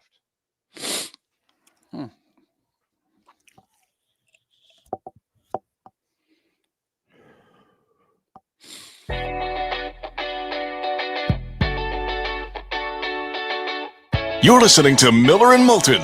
And now, here's Mark Miller and David Moulton. 22 minutes till the top of the hour, and that's when Roy Cummings will join us to talk the Tampa Bay Bucs. Miller and Moulton, millerandmoulton.com, Miller_Moulton on X. He normally joins us at 8 a.m. Eastern on Wednesdays, but he's a busy guy. Yeah. And so he said, Thursday? And we said, yeah, sure. We've got 4 hours. We can fit you in. He's Seth Everett, Sports with Friends, Hall of Justice. Follow him on X at Seth_Everett. He's wearing a Devils. Is that a T-shirt or a sweatshirt? That looks like a practice jersey is what it looks very like. much. Mark Miller. Ding, ding, ding, ding, ding. It's an old one. And you know what? It fits. And Seth, not only are you wearing a practice jersey, but by first look, you don't like there's no T-shirt underneath. I mean, those things are itchy. No, this feels good. It feels good. All right. You're going to go. I have to be a guest speaker for a class in about 20 minutes. So I have like a button-down shirt, and I didn't want to put the jersey over the button-down shirt. So I took the other shirt off. Okay. So you're going to be the guest speaker via Zoom? Yeah. Yeah, Zoom. Wow. The kids are really paying for that great education. Yeah. Wow. Well, my class later today has Donnie LaGreca as a guest speaker on Zoom. By the way, you'll have to ask him about the passing of Larry Brooks. I will. Yeah, I saw that. Yeah, and Mel Bridgman also. Yes, from a couple of days ago. You posted something which, I hadn't thought of. Okay. So I don't know if what you posted is ridiculous or actually smart, and the sports world's being ridiculous. So you, as a Devils fan, were upset that they didn't start the Devils Blackhawks game last night when they would normally start it because they held the start time because it was part of the TNT hockey doubleheader. Yep. And so it was at least an hour late. It was 25 minutes late. It was supposed to be a 9:30 start, and it was no. But their games normally start 8:30. Oh, sure. So yeah. So they were pushing it back an hour, and then when the first game goes long, they push it back even longer. But you said something on X in which you said, "Listen, in this day and age, with streaming services and what have you, no game should be pushed back for television. Just start the games and play." Well, yes, to a degree. I agree with half of what you're saying. TNT had this scheduled doubleheader. ESPN does this all the time. ESPN has its, for example, its ACC network, right? And they'll play Boston College against, Rydell High. And, they'll be in that game. And then college football takes forever these days. And so the game will be, 8 minutes left in the fourth quarter. And what they'll do is they'll put a little crawl on the bottom that says, this game is beginning on ESPN News. And you go to your ESPN News. And if you're watching on the app, just press the button on the app. And TNT knows that. I mean, Warner Brothers knows that. And they do it for the NCAA tournament. So what they could do at 9:30. Now, if you want to schedule the game at 9:30 because you wanted a majority of the game on your national feed, that I respect. I don't agree with it, but I respect. What the difference was, the Rangers were beating the Lightning, which was the early game. They were up by 4 goals with 6 minutes to go at 9:30. We're waiting for that game? The start time of my game got pushed to 9:52. Let me just watch some garbage time. Let me just explain something to you. One team, and I know the other team is in first place with, I think, the second best record in the game, but the other team is the New York Rangers. The team that you're talking about is the New Jersey Devils, that outside of you and 6 other Devils fans, nobody cares about. But on ESPN, what they'll do, they'll put the Liberty game on ESPN News. I'm just making random college names. By the way, if BC could have done it easily. If BC's got to play Rydell High, watch out for Kaniki and Zuko. I'm just telling you right now, a lot tougher than what you think in the backcourt. That would be a fantastic matchup. By the way, Rydell High against UMass. Okay, I'm on Rydell High. Man. Northern Illinois is not good this year. They went 2-7. They beat them by 6 touchdowns. I mean, isn't that when a president and an athletic director start thinking about maybe we shouldn't play this sport? Maybe we shouldn't play it in front of people? Maybe we should play it at a lower level? David, I don't think they could have a winning record at a lower level. That's the part that's embarrassing about them. Then why spend all the money that they're having to spend at the highest level? Drop it down. I don't know. There was a week where I was doing Boston sports radio for iHeart on a Saturday, and UConn was playing, I think, later in the afternoon, and BC had played already, like on a Thursday or Friday, and UMass was the only thing going on in New England. And I said to the guys at WBZ, I said, I can't lead with this. Like, I'll do Patriots preview. Right, totally. Yeah. Before leading with UMass. No, you right. Can't do that. I love doing in Boston, they love college hockey.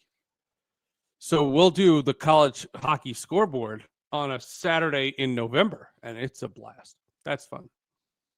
You are right. I'm home with the bean pot. It's a fun little tournament. You had Mark Malusis on Sports with Friends, and we've had him on the show. And one of the things, regular, yeah. I was curious. One of the things you talked to him about was the future of radio.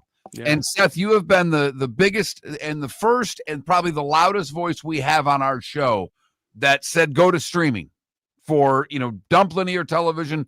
Go to streaming. I don't watch shows unless it's an appointment. You watch games or you watch shows that are on tape, whatever the case may be. What were his thoughts about radio? Because I'm seeing different reports of younger people are actually looking to the radio for news. There's been a big fight on Capitol Hill about keeping AM radio in cars and things of that nature. I'm just curious, without having to give away too much of what you guys talked about, because I'd like people to download the podcast, what his thoughts were on the future of radio. Because, it is still where we do our job. No. And it wasn't me starting that conversation. It was a tangent that we got into, because what he was saying is how radio shows now, the producers, not necessarily you guys, the producers come up with these rundowns with planned segments in every segment. Whereas what he was saying is when he was doing radio more often, he was coming out of a segment where he had an idea in his head. He would say the idea, take a bunch of calls on it. and that would be the hour. And now it's very much compartmentalized. And I said, it just sounds like what they're doing is planning podcasts. And what they're not doing is thinking about it in the moment. And that was the conversation that we had. It was more about producers and how, when he produced Mike and the Mad Dog, it was a very, very different job than when, guys produce radio shows now. Now, they all do it like if you've ever watched Mike Greenberg's Get Up. Every segment's heavily produced. Well, you know me. Okay, yeah. Okay, every segment is heavily produced. Rodell High. Yeah. And now that's how they do national radio, in which they will, and FAN might as well be national because it's in the biggest market in the country. Now, I don't think it should be. I actually think with all the local teams, it should be the opposite of national radio. But yes, we joke about how underproduced our show is. And actually, for those that like our show, I think one of the reasons they like it is because our show is how shows were done 20, 30, 40 years ago. When Mark will say, hey, I got an interesting text here. And that's our next segment. Okay. When the segment started, you weren't going there. I don't even know what Mark's going to, say. I don't know what's in the text. Yeah. I may not find it interesting. Okay, but yeah, we do it all the time. I mean, and yes, there's the heavily produced, heavily formatted television, radio, and then there's the kind of sitting around at the bar radio. The more organic, which is what I think we've always done. Well, the two funny things in that podcast, I had no idea where the conversation was going to go. We talked a lot about radio. We talked a lot about getting his start at WFAN, and he chose to go the board op route and then produce Mike and the Mad Dog. And he chose a path, and I was offered a part-time board op job at WFAN. I interned there 4 years prior to Mark, and I chose to go to Denver, Colorado, because I wanted to get on the air faster.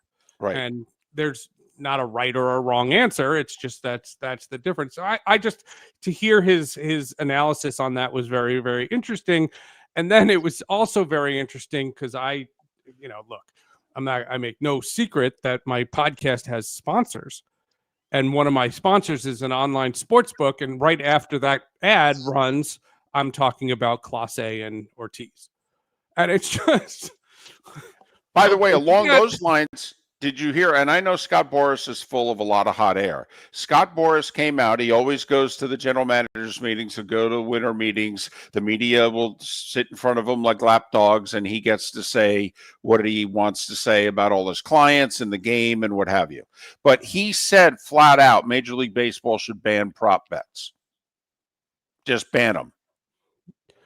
Yeah, it's fine. I mean, the argument that I've seen from a lot of people that I know and respect is just the idea that the leagues are profiting off of something that they're fighting against. And, one of the conversations that I had was, the NCAA, very, very under the radar because of the Terry Rozier case.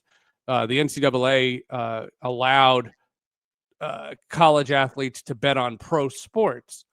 And all I said was, what happens when, Billy, who's a sophomore at UMass, and, he gets told, he's allowed to bet. He bets, and now all of a sudden he's $5,000 in the hole. What's his way to get $5,000? And somebody comes up to him and says, throw a game. Well, here's the thing, though, with that, Seth. If you're and I get you can put it on a credit card, so you can essentially get credit. But if you are on a legal gambling website or you are gambling in Las Vegas, they don't give you credit. The only people you can get in a hole with gambling like that is with a bookie. Right. But a bookie finds out that said player is in the hole for 10 grand, and he comes up to him and says, I know how you can get I know how you can I got you. But if they're gambling legally, they're not going to get in that hole unless they're juicing all kinds of credit cards, because you got to put the money up. You know, with the bookie, we all know you have a number. Hey, what your number could be? $500, $1,000, $5,000. One side gets to that number, the other side pays.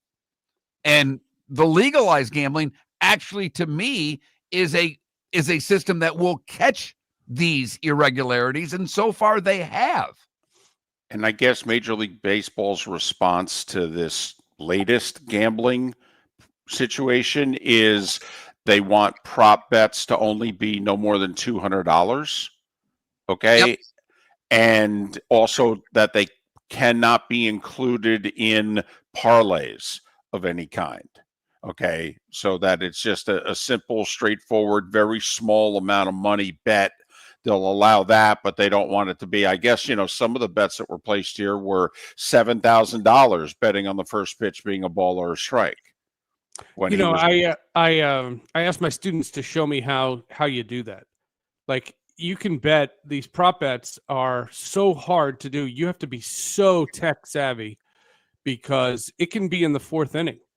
Like, you can sit there, you could be watching the fourth inning of a 1-1 game, and all of a sudden, Billy Bob is pitching, and you can, if you're fast with the app, you can bet $500 or now $200 on whether or not the next pitch is a ball. That's crazy. Billy Bob, huh? Yeah. Well, Billy he pulled Bob. for UMass, and he's in the hole for 10 grand. So Billy Bob is pitching for UMass. Interesting. Yeah. Okay. Sports with Friends, Hall of Justice. I'm guessing it's Sports with Friends, and it's Mark Malusis? Correct. You didn't need me for that part. No. And we had him on our show earlier in the week, so. Tremendous. And then, and then next week is Hall of Justice. And then for the 3 straight weeks, it's both shows are back. Wow. Look at that. Seth's a full-time employee of his own company again. Yeah. I got to do more shows. Oh, my God. I have so much work. So much work. He puts out 2 hours a week, 4 hours a day, and he's talking about too much work. Yeah. 10 seconds. What's your lecture on here to the kids in 7 minutes? I think they want to talk about podcasts. Oh, okay. And podcast versus YouTube. Gotcha. I think he's well prepared for everything he does, with the exception of guest appearances on Miller and Moulton and classrooms along the Northeast Corridor. He's Seth Everett, Sports with Friends, Hall of Justice, the Two Great Podcast. Seth, give a great talk. And change your shirt. Go Devils! It's your home's first line of defense. At Pelican Roofing of Florida, Ronnie, John, and their team bring years of experience to protect what matters most, your family and your business. From residential repairs to large-scale commercial roofing, we deliver honest work, fair pricing, and quality you can trust. An upgrade on your roof can lower your insurance costs. Don't wait for a leak to turn into a disaster. Call the experts at Pelican Roofing today. 1-866-9-PELICAN. That's 1-866-9-PELICAN. Online at PelicanRoofingCompany.com. CCC 1332512. Let's talk the big differences between Floor Meisters and the big box store that sells flooring. Floor Meisters is family owned. They do flooring, not doors, nuts and bolts, or weed killer. They specialize in it. They know it. Floor Meisters backs their installer. So if there's ever an issue, good chance the boss, TJ, will come out and make it right. Floor Meisters prices beat the box stores every day of the week. When you think flooring, think Floor Meisters in Naples. FloorMeisters.com. Real people, real prices, real quality selection. The Floor Meisters, just keeping it real. Football season is back, and celebrate your game day with Jimmy the Beef Guy. We're talking tender, juicy Chicago beef sandwiches. Whether your party's for 10, 100, or 200, bring game day to your house with Jimmy the Beef Guy. The catering packages come with the beef, the gravy, the peppers, the bread, everything you need. 2 convenient locations, Fort Myers and Bonita Springs. Skip the ordinary and bring the beef. Jimmy the Beef Guy, Chicago flavor, Southwest Florida style. Call today or visit jimmythebeefguy.com. Tell him Miller and Moulton sent Mark Miller for Sleep Treatment Direct. They are helping me with sleep apnea. And by helping me, I mean curing me. No more CPAP machine, no more snoring, no more tossing, no more waking up exhausted. Their expert team got me the right treatment, fast and hassle-free. If you want to feel energized and get rid of your snoring, call Sleep Treatment Direct today. 444-1741. That's 239-444-1741. Sleep Treatment Direct. Sleep safe and sound. At the Diamond District, we know what you want. Experience wall-to-wall diamonds during our Diamond event, November 21st through 23rd. This is our biggest event of the year, featuring an expanded collection of GIA certified diamonds, designer jewelry, and exclusive collections from Takori. This is the perfect time to start your holiday shopping. More diamonds, more choices. November 21st through 23rd. Only at the Diamond District. At the Diamond District. This year during Thanksgiving week, Fort Myers takes the national stage, hosting not one but two elite women's college basketball tournaments, the Fort Myers Tip-Off and Coconut Hoops, both featuring Power 4 teams and nationally ranked programs. Few places in the country can showcase this level of talent. We're proud that Fort Myers is one of them. Don't miss your chance for tickets. Go to visitfortmyers.com/basketball.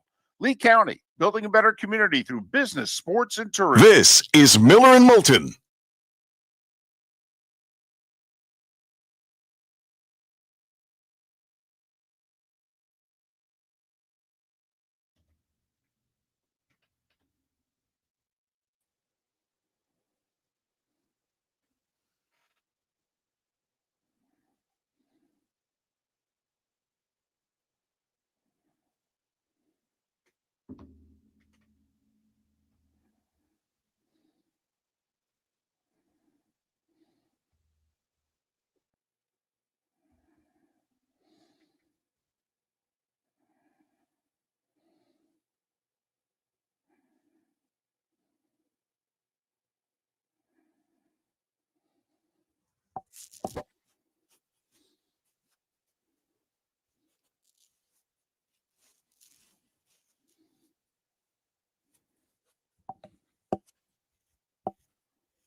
Morning, Roy.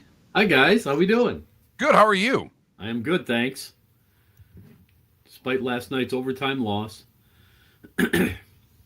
Yeah, your team isn't on a skid, though. My Red Wings have gone on a little skid. Yeah. They got whacked by Chicago, too, on Sunday. Yeah, they did. Man, I thought the Wings were going to be a little bit better after that. I mean, obviously, the first game was awful, but then they had a pretty good run. I thought they were going to be pretty strong. They still I like that they're losing with kids, though. I'd rather them do that.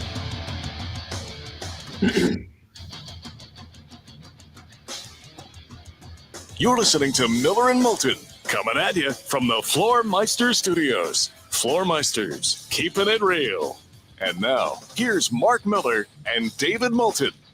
We are halfway home on this Thursday, although final hour of the show in Live Oak, Lake City and surrounding areas, Port Charlotte, Venice and surrounding areas. Miller and Moulton, millerandmoulton.com, Miller_Moulton on X. It's time for Roy Cummings. He covers the Bucs. Bay News 9, Miller and Moulton. Joining us once again on the American Paint Supplies Hotline, your one-stop shop for all your coating needs. Well, the injuries are catching up with them. Can't just rely on Baker and his magic anymore. They're playing good teams. Roster's just as good, if not better, than theirs. And, well, they're starting to lose some games. Yeah, it's a tough stretch for them for sure. And as you said, the injuries are starting to show up. I mean, Baker hasn't thrown the ball downfield much the last couple of weeks. And Todd Bowles admits it's, look, when you don't have Chris Godwin, when you don't have Mike Evans, teams start paying more attention to the rookie who's playing very well, and that makes it harder to do. Plus the fact that, Baker's obviously not getting protection the way he was. He's not a running threat the way he was. There's just a lot of little things adding up to really limit the Bucs offensively in particular. Thankfully, the defense has stepped up. It's kept them in some games here. But look, when this three-game stretch started a week ago, we thought 2-1 through this stretch, you'll be in good shape, really good shape. Still got a chance to do that. Tough one, obviously, this week at Buffalo, but they can win it if they figure out a few things. Got to be a little bit smarter about how they go about it, I think. Bucky Irving came back to practice. Does that mean we're going to see him Sunday, Roy? The way I usually see it, when a guy comes back to practice, especially if he practices, it usually means he's going to play. How effective will he be? How good will he be? How much can he play? Those are the big questions. So I think he'll probably be active. Much like Luke Gedicke came back and then he played, I think, when guys are ready to play, they usually get in there. And if guys are ready to practice, they usually get in there and they play on Sunday. So I think he'll be limited, but I think he plays a little bit. And then it's really just a matter of feel. How does he look? How effective is he? As Todd Bowles said this week, he's got to get banged up a little bit. That's probably not going to happen in practice. So he's going to have to, it could be, he might get, a limited amount of duty. It's kind of the game within the game here, though. Buffalo's run defense has not been good this year. Miami's running game, Dolphin fans will say, well, when he actually commits to the run, it's been pretty good. But the Dolphins' running game on a whole has not been that good, usually because they don't commit to it. They committed to it last week. They ran the ball for 200 yards. And if you're the Bucs, and yes, it takes time, and you might fall behind, but isn't this the opponent that, you know what? We need to commit to the run this week. It would keep Josh off the field, and they're vulnerable against the run. You pretty much said it all right there. Number one, team that's not very good against the run, coming off a week where they really struggled. They'll probably try to tighten that up. But as we've said all along, we think the Bucs have one of the best running back rooms in the league. And if Bucky Irving can be a part of that, great. But, we've seen what Sean Tucker can do. We've seen what Rachaad White can do. I think if you commit to it, it's a great idea because, first of all, the weather's probably going to be bad. Forecast is 42 and drizzling. Reminds me of Detroit every time I went there, virtually it seems. But no, 42 and rain. That's run football weather. So I think that's what the game plan should be. The other thing it does, in addition to keeping Josh Allen off the field, it probably limits the number of times that Baker Mayfield gets hit. And Baker admits that, he's not quite as healthy as he has been. We know he's been banged up, and maybe the bye didn't do as much for that as everybody hoped because he's still not running the ball, and he says he's not running the ball because he can't quite get up to speed to do it. So a week where he's handing it off, 45 times, not a bad idea, really. Well, you have been as high on the running back room as anybody that covers the Bucs. Without Bucky Irving, that running back room has not been the same. Do you think they need to go to Tucker more? Because White, while he's great coming out of the backfield, catching the ball, running the ball, I don't see as much juice there. Tucker's averaging more per carry. I think he had more yards than White on the ground last week, despite playing in far less plays. Do they need to make that move and give Tucker the ball more?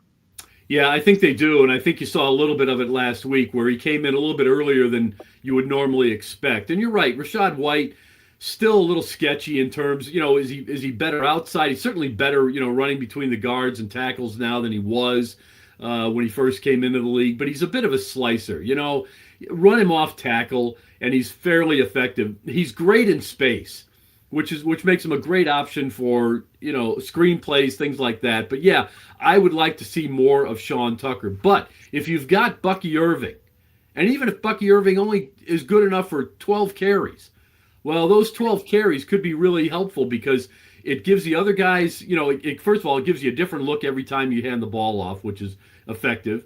It gives you a chance to get Sean Tucker a break so he's not getting beat up too much. And maybe you can run the plays that really work the best for Rachaad White. So the key to me is getting the ball in Rachaad White's hands in the right way, which is in space, running Sean Tucker a little bit more often and a little bit earlier, and, mixing in a little bit of Bucky Irving if you can do it. Let's talk what the Patriots did. They made 4 big plays in that game. I mean, you could take a look at this. Like Drake May barely completed 50% of his passes. Trevion Henderson had 12 carries for 23 yards. He had 2 carries for, 125 yards. They had a 54-yard pass play. They had a 72-yard pass play. They made 4 really big plays. Not a lot of teams gashed the Bucs the way the Patriots did.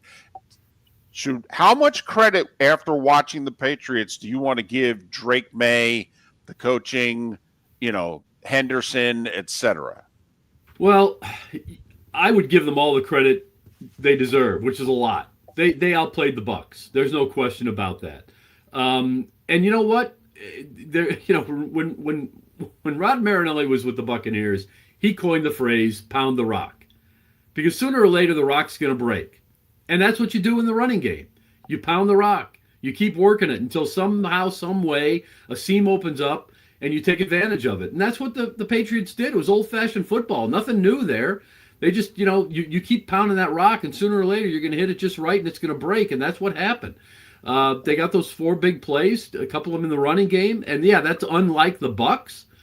But, every defense is going to get caught, in the wrong gaps at some point. Somebody's going to miss a tackle at some point. You put it all together on one play, and all of a sudden you got a 47-yard touchdown run. So, yeah, that's exactly what happened, and I think teams will continue to try to do that. I think some teams will look at the Bucs now and say that they're vulnerable against the run. I don't think that's necessarily the case. I still think they're easier to pass against. But, I give the Patriots a lot of credit, about 85, 90%.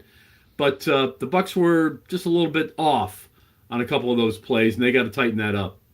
No doubt. And I'm with you. I mean, it was one big run by Henderson. Other than that, the Bucs have another, and you can't dismiss it, but the Bucs would have had another great day from a rushing defense standpoint, which gets me to where I want to go. The Bills run the ball better than anybody in the league. Cook's a weapon. So, defensively, we know you have to stop the run, but will they man up the receivers? Because Buffalo's receivers are not good. They're average at best, and I think that's a stretch. So how would you defend Buffalo, Roy? Yeah, I think you just said it right there. It's what the Bucs don't like to do, but I think you got to man up in this case. Bring somebody extra into the box, dare him to run, and then stop him. Look, the Buccaneers think they're as good as any team in the league against the run. Statistics back that up a little bit. So I don't see a problem with, putting your strength against their strength and saying, okay, who wins this game? It may not be a high-scoring game. As I said, the weather's going to dictate a lot of things in this game, and if it's 42 and raining, well, there's a real good chance both teams are going to run the ball. It could be a lot of old-fashioned football here. We may not see, 35 passes between the two of them. So, I think the Bucs have to put an extra man in the box, bring the safety down, challenge them to run, and just show that you're better than they are. It's what Vince Lombardi used to do. Yeah, we know everybody knows what we're going to do, but we're going to do it better than you. So go out there and show that you're the better team. I think I don't have a problem with that defensive strategy at all. Any concern that the division is still up in the air? Because the Falcons were 6-3 last year and had swept the Bucs, and then they had a month to forget, and next thing you know, Tampa Bay is repeating.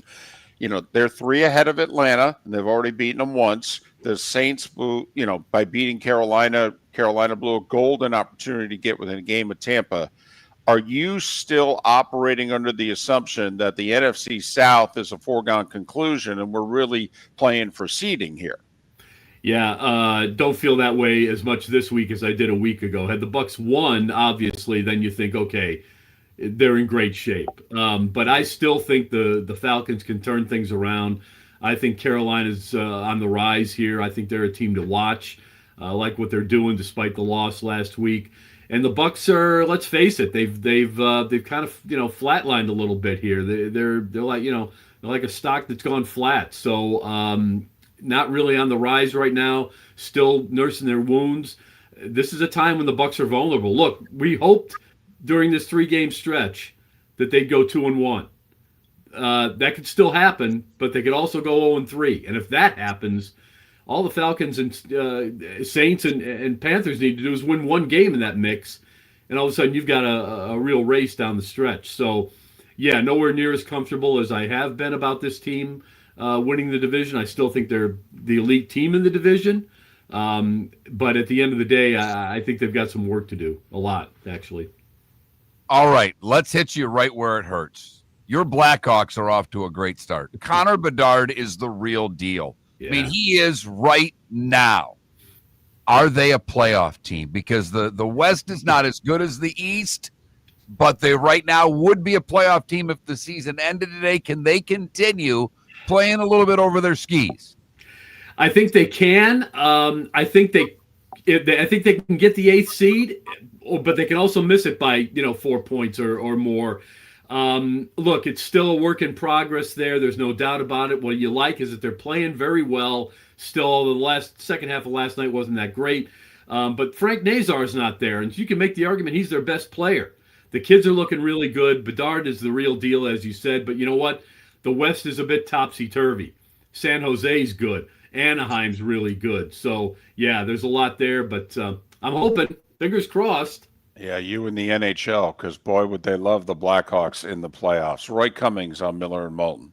Your roof is your home's first line of defense. At Pelican Roofing of Florida, Ronnie John and their team bring years of experience to protect what matters most, your family and your business. From residential repairs to large-scale commercial roofing, we deliver honest work, fair pricing, and quality you can trust. An upgrade on your roof can lower your insurance costs. Don't wait for a leak to turn into a disaster. Call the experts at Pelican Roofing today. 1-866-9-PELICAN. That's 1-866-9-PELICAN. Online at pelicanroofingcompany.com. CCC 1332512. Let's talk the big differences between Floor Meisters and the big box store that sells flooring. Floor Meisters is family owned. They do flooring, not doors, nuts and bolts, or weed killer.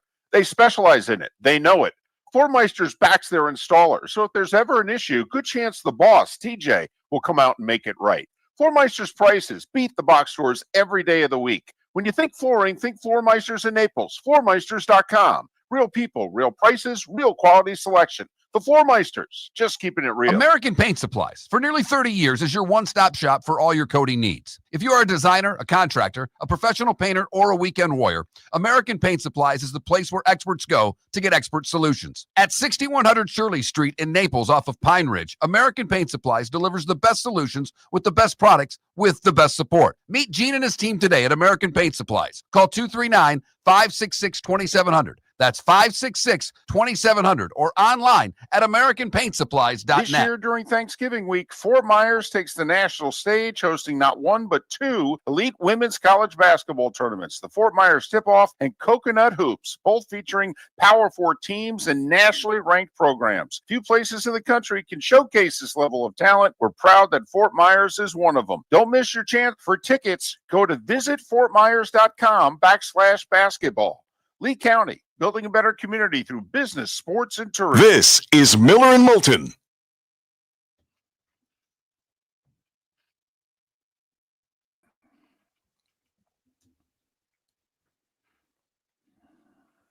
You know, it's one thing to fade Miller and Moulton, but when I'm getting texts during an interview saying when Roy's going bet the under or play the under, and I'm getting texts going, take the over now. I'm like, come on.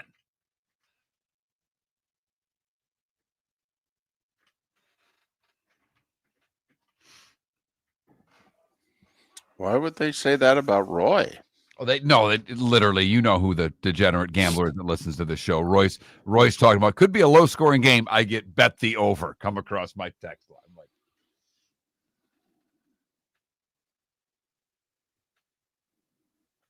48.5 right now. I'd bet the under in that game. Huh. In fact, I did with him for lunch.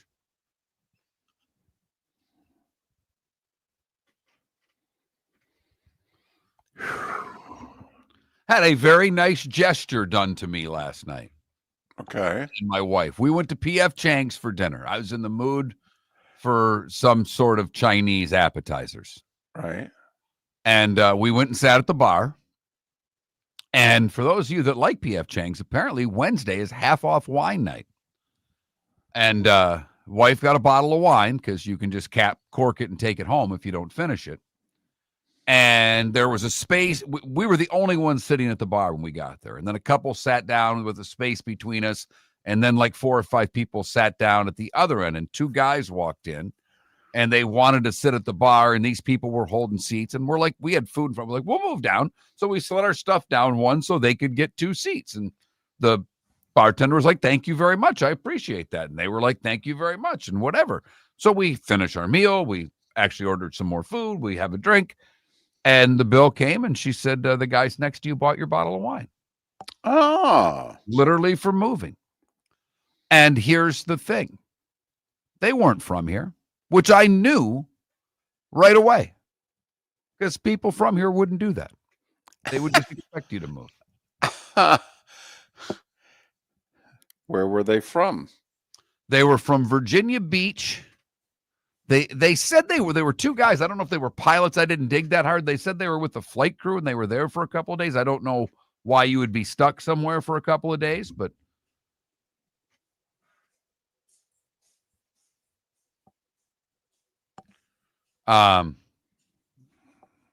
so yeah, that was very nice of them.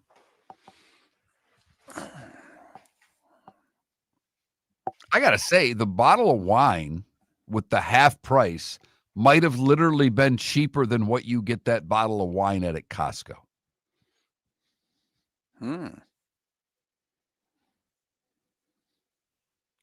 I would guess David's never recognized in Jacksonville. No. Here, very rarely for me, occasionally. Sometimes when I start talking to people after a while, they'll go, wait a minute, are you... I was frequently recognized because I was on television. Then I did FGCU, ESPN broadcasts that were televised for 10, 12 years. I wrote columns, and so my picture was in the paper for 10 years. So I got recognized a decent amount. But no,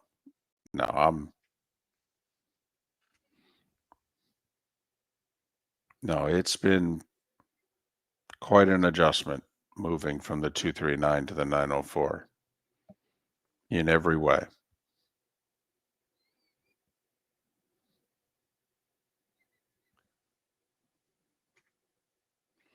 But the family made a lot of sacrifices for me over the years, so it was my turn. It's where I live, Logic Man. Youth soccer. And fortunately, now I don't have to stay for gymnastics practice. It's a drop off and pick off. It's glorious. It's the only thing I like about that. There was no choice left to it. There wasn't a decision. But the answer would be yes. Oh, in capital letters and 18 exclamation points. Yeah. I mean, yeah.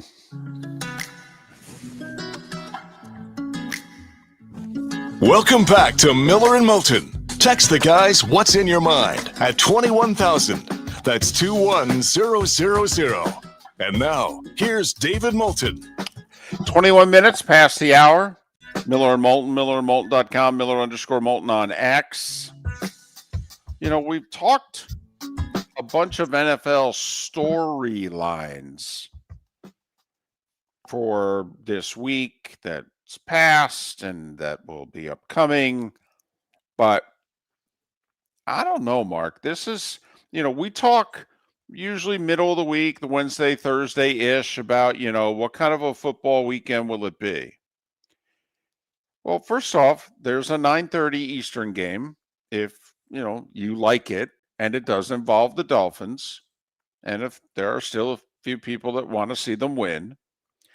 But Chargers-Jags, we mentioned it earlier. It's a very big game for playoff implications. Oh, absolutely. There's no doubt. Bucs and Bills. For the Bills, the game's even bigger. It's big for both teams. But right now, can the Bills lose many more home games? I don't think so. I don't know how many more games the Bills can lose at this rate and win the East. I mean, we'll get to that in a moment. But Bears-Vikings. Big game for both. The Vikings think they're still in this thing, and they are. But Chicago, we talked about how difficult their schedule is. I mean, there aren't a lot of go win the game because you're better than the opponent games for Chicago left. So these division games are monstrous for the Bears and the Vikings. Seahawks-Rams in Los Angeles. Could be for the 1 seed. Could be. It's certainly right now for first in the NFC West, since they're both 7-2. Chiefs-Broncos. Monster game for the Chiefs. I mean, it's big for the Broncos. But if the Chiefs think they can win the division, to me, they've got to sweep the Broncos, David. Well, and for those, and let's face it, there's some real Chiefs fatigue out there. Okay? For as much as we all admire how great Mahomes is, okay? This is, 7 straight appearances in the AFC Championship game.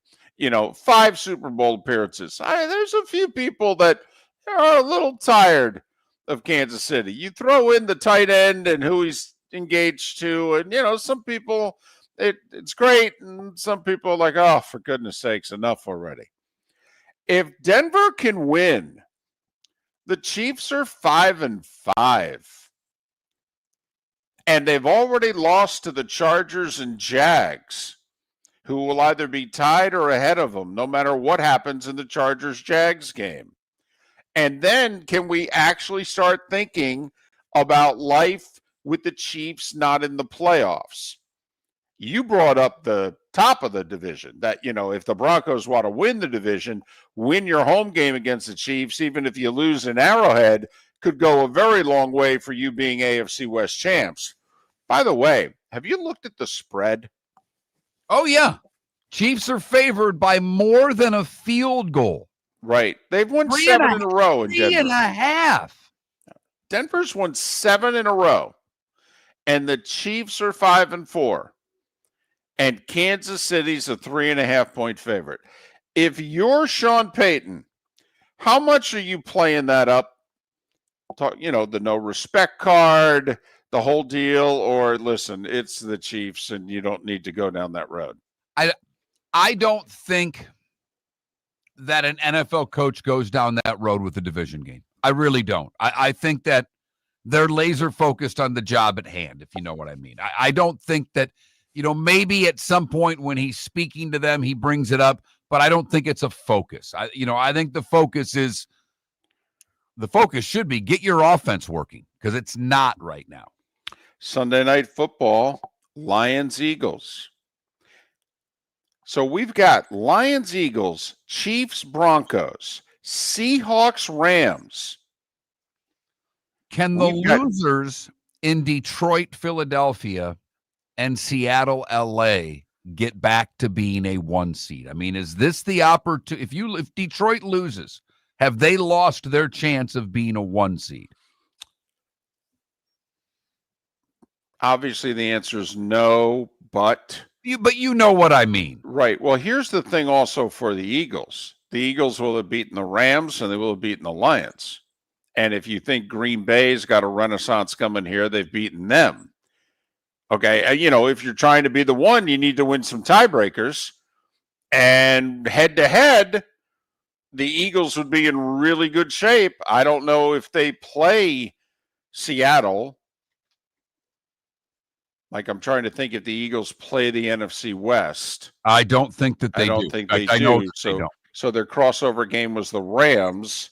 But, also it's a conference win. You just add those suckers up. That comes into play. Rams and Seahawks play. They still have to play twice. This is the first Right. meeting between the two teams. So, the other one can beat and they can split. But I do, to me, for Detroit, if they want to be the one, I think they have to win Sunday night. I agree. I agree with that. Lions, Eagles, Chiefs, Broncos, Seahawks, Rams. Not at the same level, but as important. Bears at Vikings. Bucs at Bills.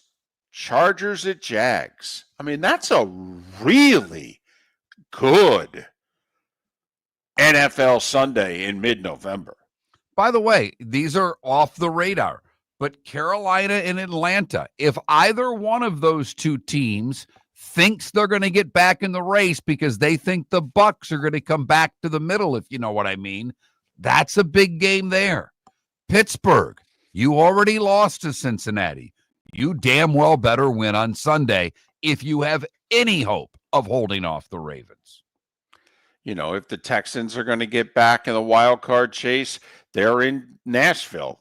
Got to win. Make it 3 in a row. Get to 5-5. Okay, then you got some division games left. Okay. All right. So, yeah. I mean, there's interesting games, but I'm talking about they've got 6.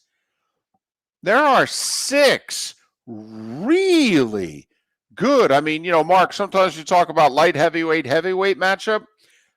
I don't know. I think we've got 6 heavyweight matchups to varying degrees. How about 2 cruiserweight matchups and 4 heavyweight matchups? I'm so happy you went cruiserweight. I really am, because I had it in my head. I was thinking it. And the cruiserweight division, like the penny, has kind of disappeared, David. Right. It was created to be the division in between light heavyweight and heavyweight. And it was the wrong name all along. Right. Cruiserweight. What sounds intimidating about that? Right. But yes, there are some heavyweight battles.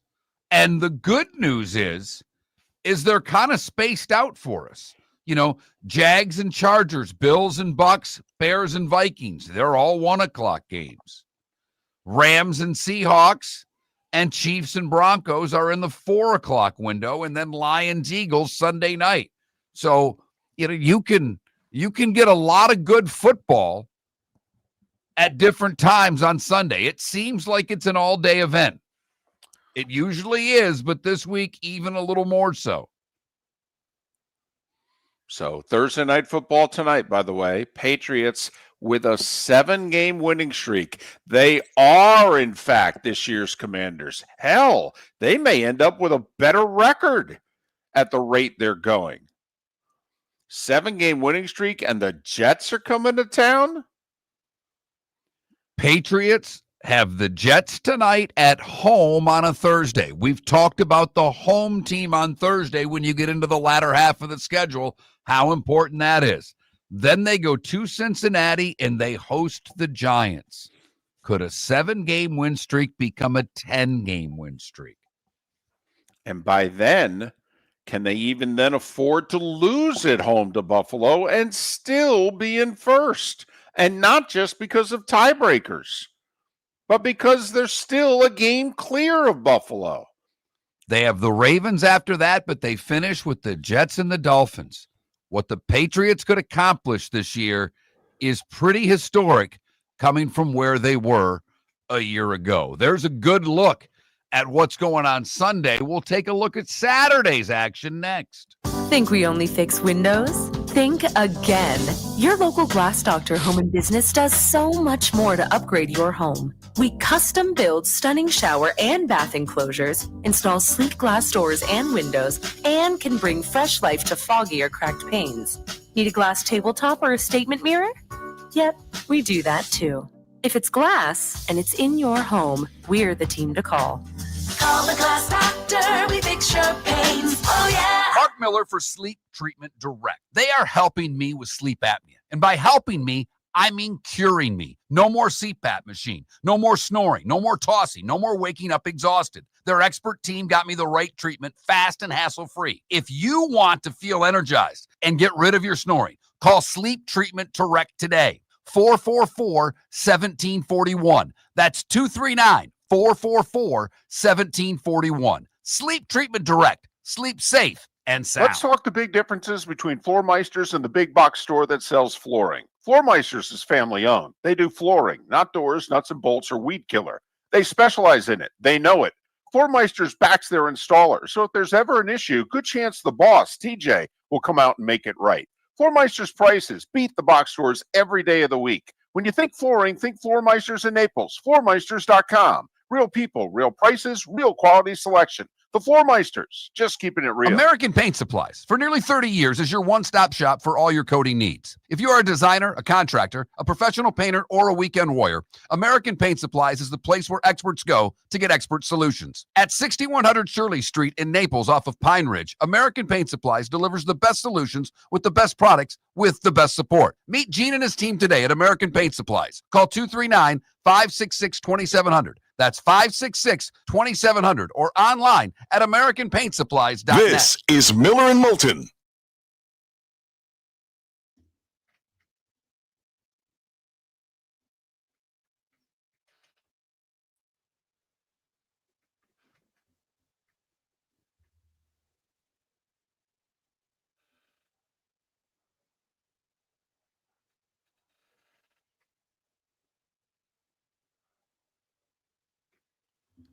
Deadstroke, I don't know. There's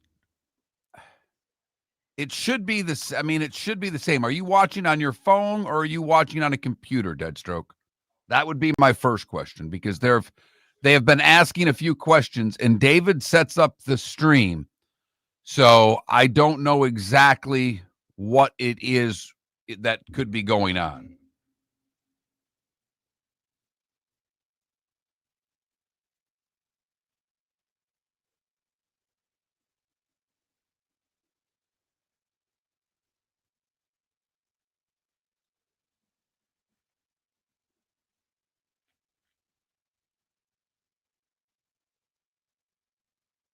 Yeah, it shouldn't on your computer, because it's now asking us to put two different things in, like a vertical and yes, we are. Haynes, we are. So I don't know. YouTubers out there, does it look normal to you on your computer screen, and is Deadstroke just having a out-of-body experience? Because I don't really know what you guys see.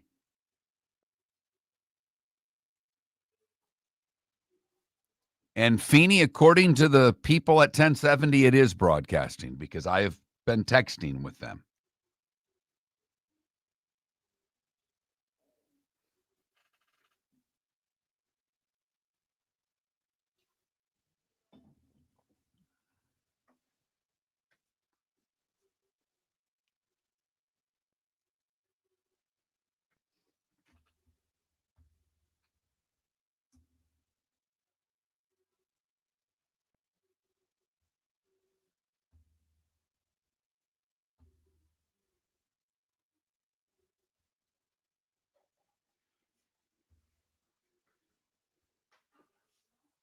It's fine on my computer screen, Deadstroke.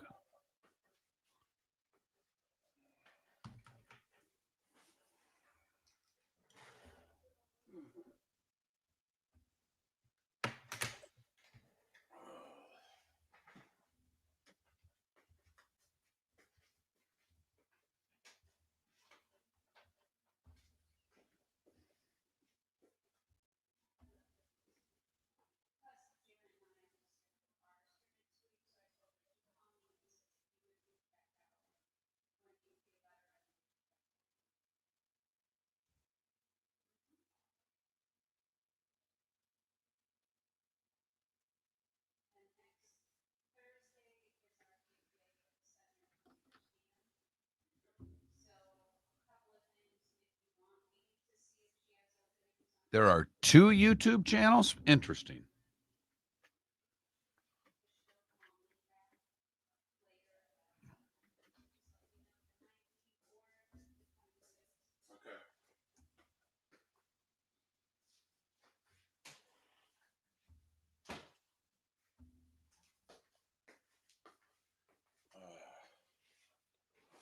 Oh, yeah, there are. I don't know why that there are.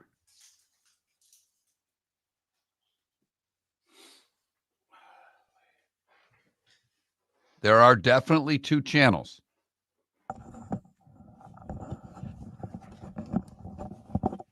David, when you set up tomorrow, you may not want to. Right now, we're broadcasting on 2 separate YouTube channels.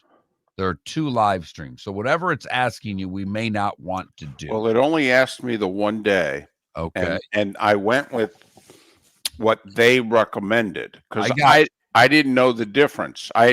What they had on the screen, I had no idea what they were talking about.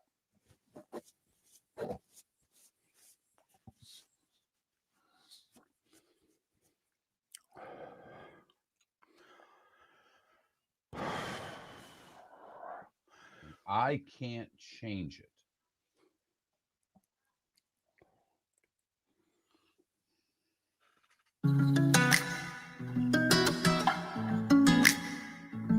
Welcome back to Miller and Moulton. Text the guys what's in your mind at 21,000. That's 21000. And now, here's David Moulton. 22 minutes till JP Shadrick will join us at the top of the hour. Miller and Moulton, millerandmoulton.com, Miller_Moulton on X. A bunch of poll questions today. Yeah, I was going to get into them with Seth, but we had a better conversation than asking him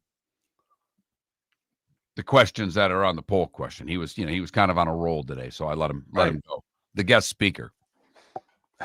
What are you talking? Seth Everett is speaking to a class today, a college professor. He does teach college courses at 2 different universities. And a college professor asked him to speak at his or her class. We asked Seth what he was talking about. He goes, I think podcasting. Wow.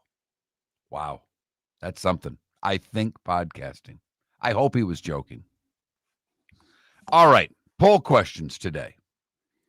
Scooble or Skeens? Who would you want to pitch for your team for the next 3 years? Skeens getting 3/4 of the vote right now.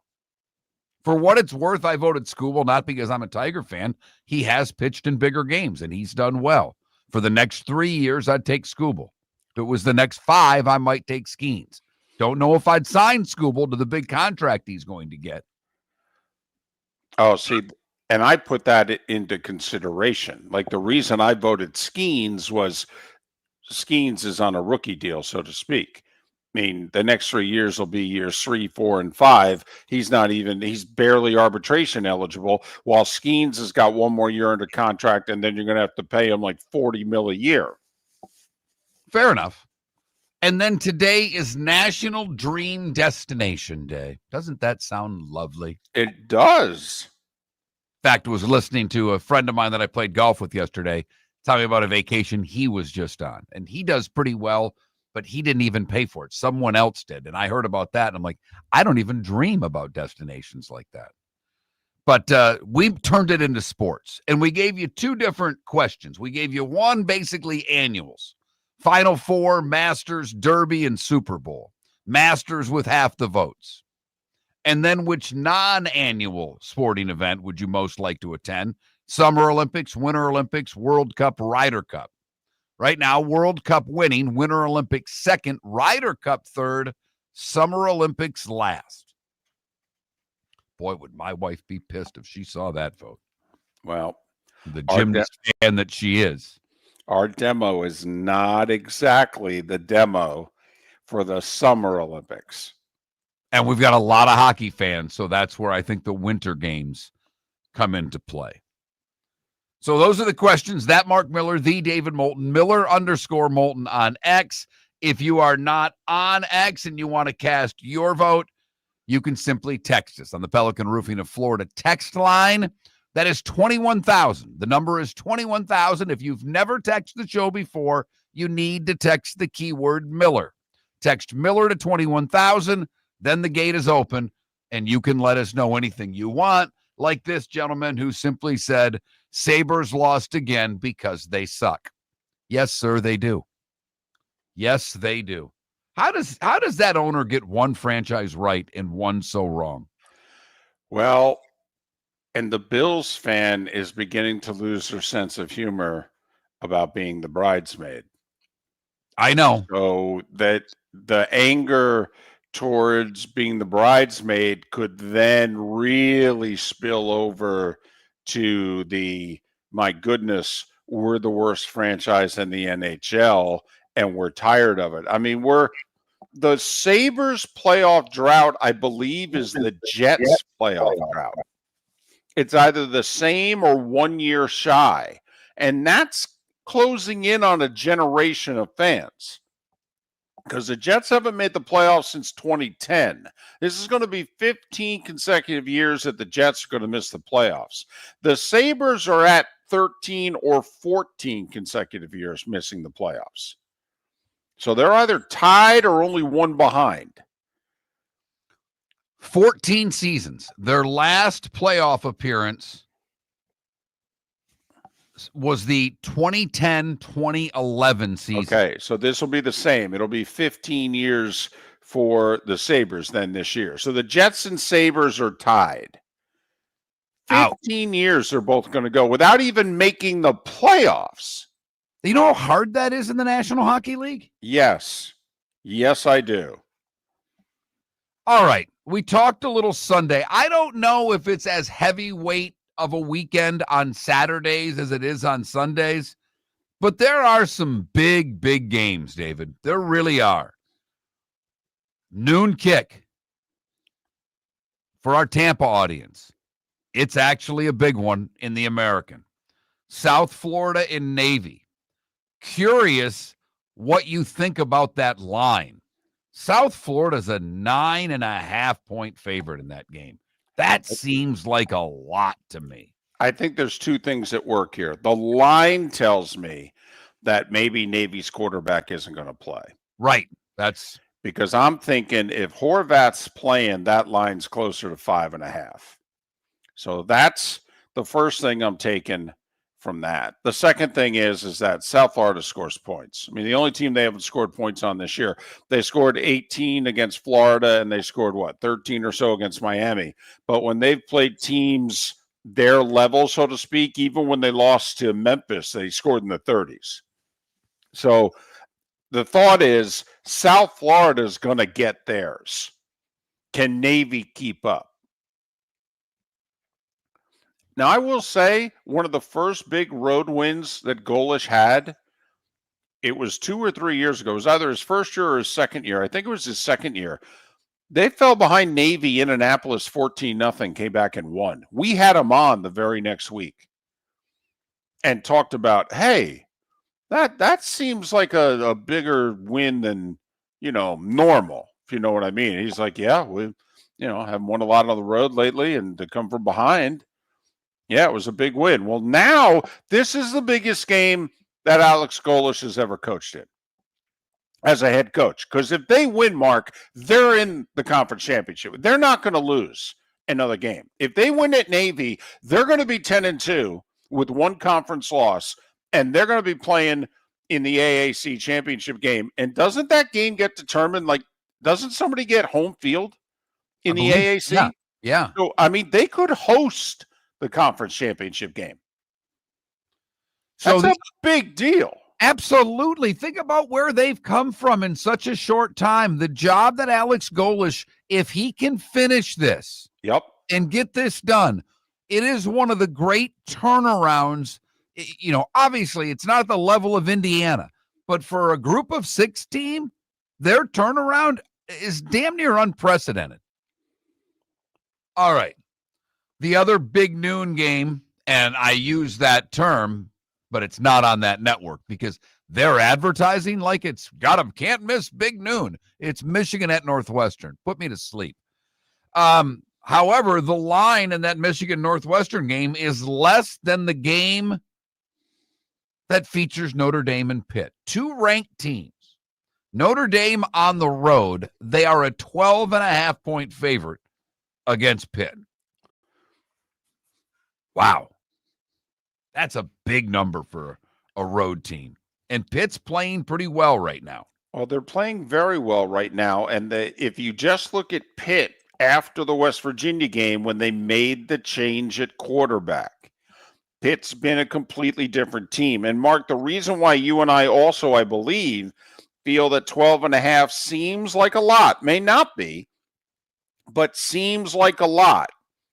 Pitt, since making the quarterback change, has scored 27, 48, 34, 30, 53, and 35.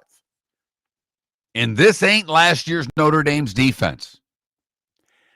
And so now, don't get me wrong, Pitt's defense reminds us a lot, and Bud Elliott pointed this out yesterday, of the USC defense. Now, USC got, a fourth down stop and a turnover, but for the most part, Notre Dame just lined it up and ran it down USC's throat. And they may do the same thing to Pitt. They may have 6-minute drives all day that end up in touchdowns. And Pitt can't keep up. Right, and Notre Dame can score. I mean, Yes. Notre Dame scores points. I think their lowest output this year is in the loss against Miami when they had 24. Next one is that clunker of a game they played against BC. But they jumped up 2 spots in the poll. Yeah, well. Right. Mm-hmm. Yeah. And then obviously USC and Iowa at 3:30. That's a big game for USC. And it's a big game for the Big Ten. Big Ten needs USC to win this game. They want to get 4. Their only chance is for USC to run the table or Michigan to run the table. Michigan's going to be a big dog when they play the Buckeyes at the end of the year. But USC, they've got to beat Iowa. They've got to beat Oregon. They've got to beat UCLA. So it's no easy march for the Trojans, but they're about a touchdown favorite against Iowa at home at 3:30. And we used to play on this show with a producer from a few years ago, John Cassio, in which we would play Guess the Network.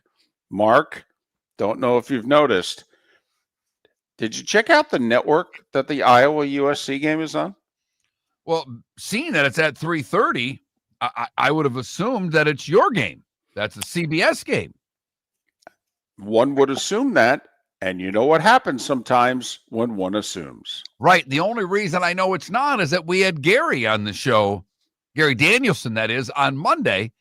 And he told me on Monday where you guys are going. And I was shocked because for a moment when he said he was going to East Lansing, I went, who are they playing?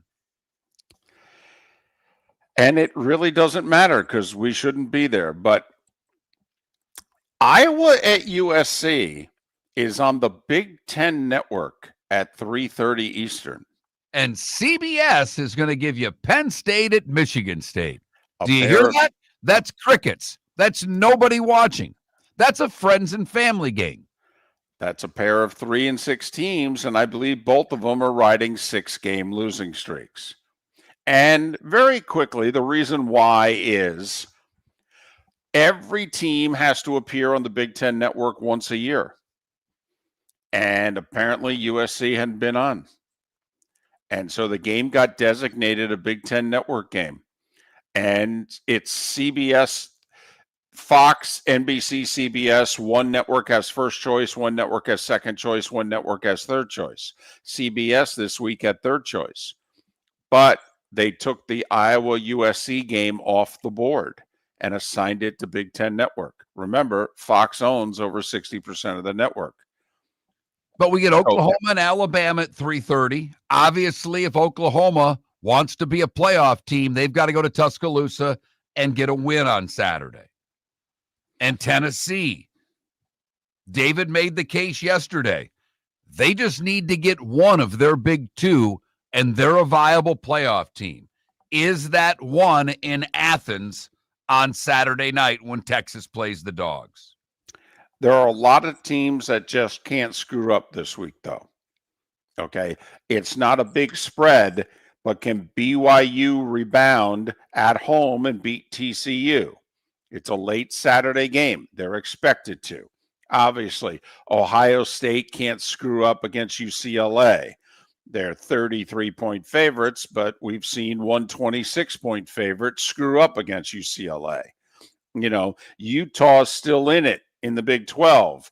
They got to go to Waco and beat Baylor. They're expected to. It's a Baylor team that's playing for their coach because it looks like they're going to try to fire Dave Aranda.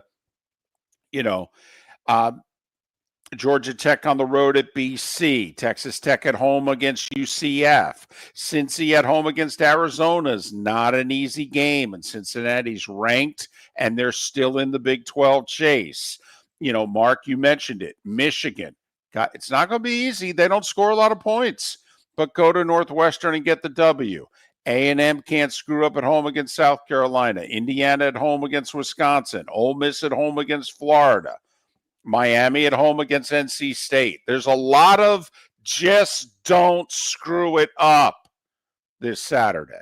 I'll give you one, and it's because my kid went there, I pay a little bit of attention. But just a sneaky American game, Memphis, East Carolina. East Carolina still has a shot at the title. Memphis has 2 losses. They would have to have a lot of things break their way, but it's a sneaky good group of 6 game.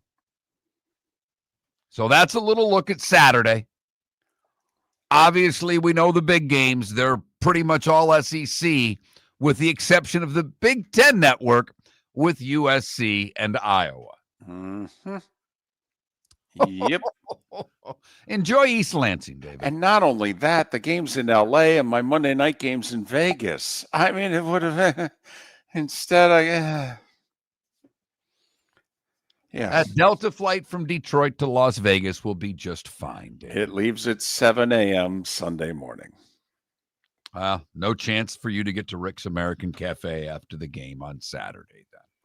Miller and Moulton. We gave you a bunch of poll questions to vote on. That Mark Miller, the David Moulton, Miller_Moulton on X to vote. When we come back, we'll talk Jags with JP Shadrick on Miller and Moulton. Thanks so much for listening. The Cape Coral Police Department is growing, and they want you to be a part of it. They're hiring new officers. Starting pay is between $74,000 and $90,000, depending on your experience. And with a $10,000 hiring bonus, you could be making $100,000. Enjoy paid holidays, off-duty details, plenty of OT opportunities. They're also hiring dispatchers and professional staff. So go to capecops.com. Capecops.com. Be brave, be best. Be Cape. For over 50 years, the Nolan family has been dedicated to protecting local families. Nolan Family Insurance is a second-generation independent agency that specializes in home, flood, auto, and boat insurance. They take the time needed to explain your coverage options and answer your questions so you can make an informed decision that's right for you. If you're looking for an agency that treats you like family, call 941-639-1122 or go to NolanAgency.com. That's 941-639-1122 or NolanAgency.com. Got a cracked window or foggy glass? Don't wait for the next storm to make it worse. Your local Glass Doctor Home and Business is just down the road and ready to help. From leaky frames to shattered panes, we've got the tools and the know-how to get your home or business storm ready. With flexible scheduling and our done right promise, you'll be in good hands. So before or after the weather hits, call your neighbors at Glass Doctor. Glass Doctor, Glass Doctor. Call the Glass Doctor.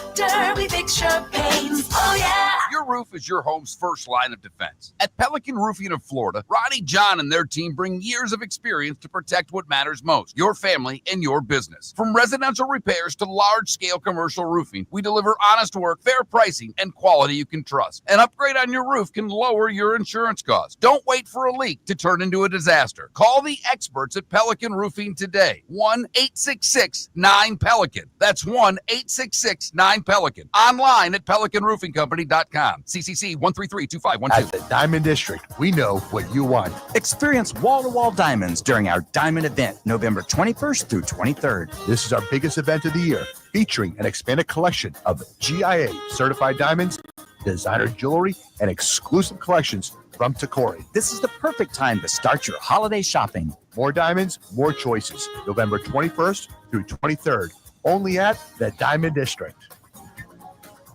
At at the Diamond District. American Paint Supplies, for nearly 30 years, is your one-stop shop for all your coating needs. If you are a designer, a contractor, a professional painter, or a weekend warrior, American Paint Supplies is the place where experts go to get expert solutions. At 6100 Shirley Street in Naples off of Pine Ridge, American Paint Supplies delivers the best solutions with the best products with the best support. Meet Gene and his team today at American Paint Supplies. Call 239-566-2700. That's 566-2700 or online at AmericanPaintSupplies.net. This is Miller and Moulton.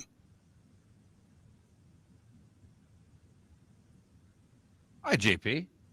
Good morning. Hey, man. How we doing? Hanging in there. You gonna get to Bodie's Chop House in Lansing, Dave? Never been. I'll have time because I'm probably going to get there, I don't know, 4:30, 5 o'clock. Bodie's downtown Tomorrow. Lansing, like a few blocks from the state capitol. Okay. That's must be, well, I've been gone a long time from East Lansing, so I don't think Bodie's existed when I was there. It's good. I recommend it. All right. What kind of a joint is it? Very small. There's probably a Steak? Yeah. Oh, a steak. Yeah. Okay. Chop house. Bodie's? I bet there's like 30 seats. So I should probably call. Maybe. It's been a few years. It's probably, when did I go in there? 21, 22, somewhere in that time frame. It was the night before the Michigan at Michigan State game where Kenneth Walker III ran for 5 touchdowns. And Michigan State won the game. It's been a while. And after yesterday, they get to keep that win, right? That one still counts. I think that one still counts. Yeah, I think it's 22 through. Maybe that was 21. I can't remember. 21 still counts. Apparently, everything else doesn't.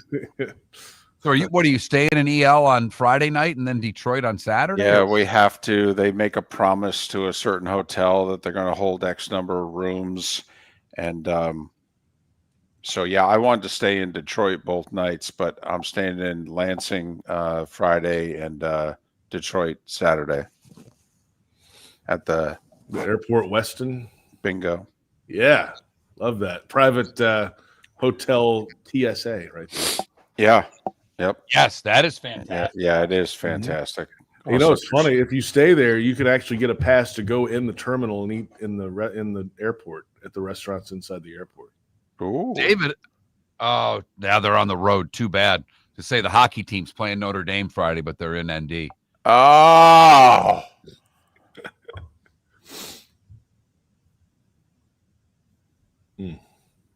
And Hoop's not home, are they?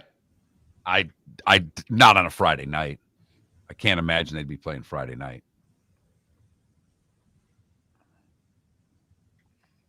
I bet LA is nice this time of year.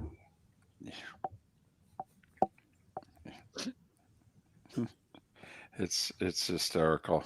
Marina Del Rey, it'd be nice down there. You just pop over, And I will say they put us downtown at a very swanky hotel. It's like too swanky for me. You go upstairs, have a salad and a water for $63 type deal, but yeah. And the LA to Vegas, flying out after the game too, getting into Vegas on Saturday night. I mean, who would have wanted that? To have Saturday night and I have a buddy there and then all day Sunday and Sunday night. Right, who would want that? I don't know anybody in their right mind that would want Yeah, exactly. So, is this the biggest game in Big Ten Network history? Iowa, Southern Cal? Well, you could argue the first game they ever did was the biggest App State, but yes, it's got to be 2 ranked teams. They can't imagine rare. they had this. Yeah, they don't get this. It's got to be very rare, especially with 2 other networks. Right. Usually ahead of them now. Used to be just one. As Coach Bowden once said, that's a dadgum good. Okay, Greek god, which station?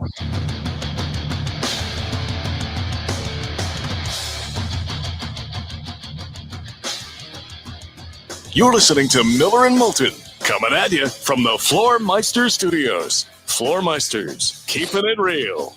And now, here's Mark Miller and David Moulton. It is the Diamond District bonus hour, the fourth hour of Miller and Moulton, heard in Jacksonville, Tampa, St. Pete, and Fort Myers, Naples. Thanks so much for being with us. Miller and Moulton, millerandmoulton.com, Miller_Moulton on X. JP Shadrick joins us at this day and time. 14 years you've been with the Jags? This is my 14th season, correct. Okay. Was that the most painful regular season loss during your time? I think considering just everything. Let me talk through it here, Dave. I've been trying to talk through it myself all week.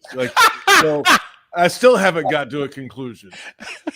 So I figured today was a good day to come to a conclusion. Sure. Final verdict got to be reached then. You got 12 minutes. Go. Considering they were 5-3 and right there, this number 7 seed, and the Texans had a backup quarterback and a backup right guard and right tackle and a rookie left tackle, and it was a 19-point lead.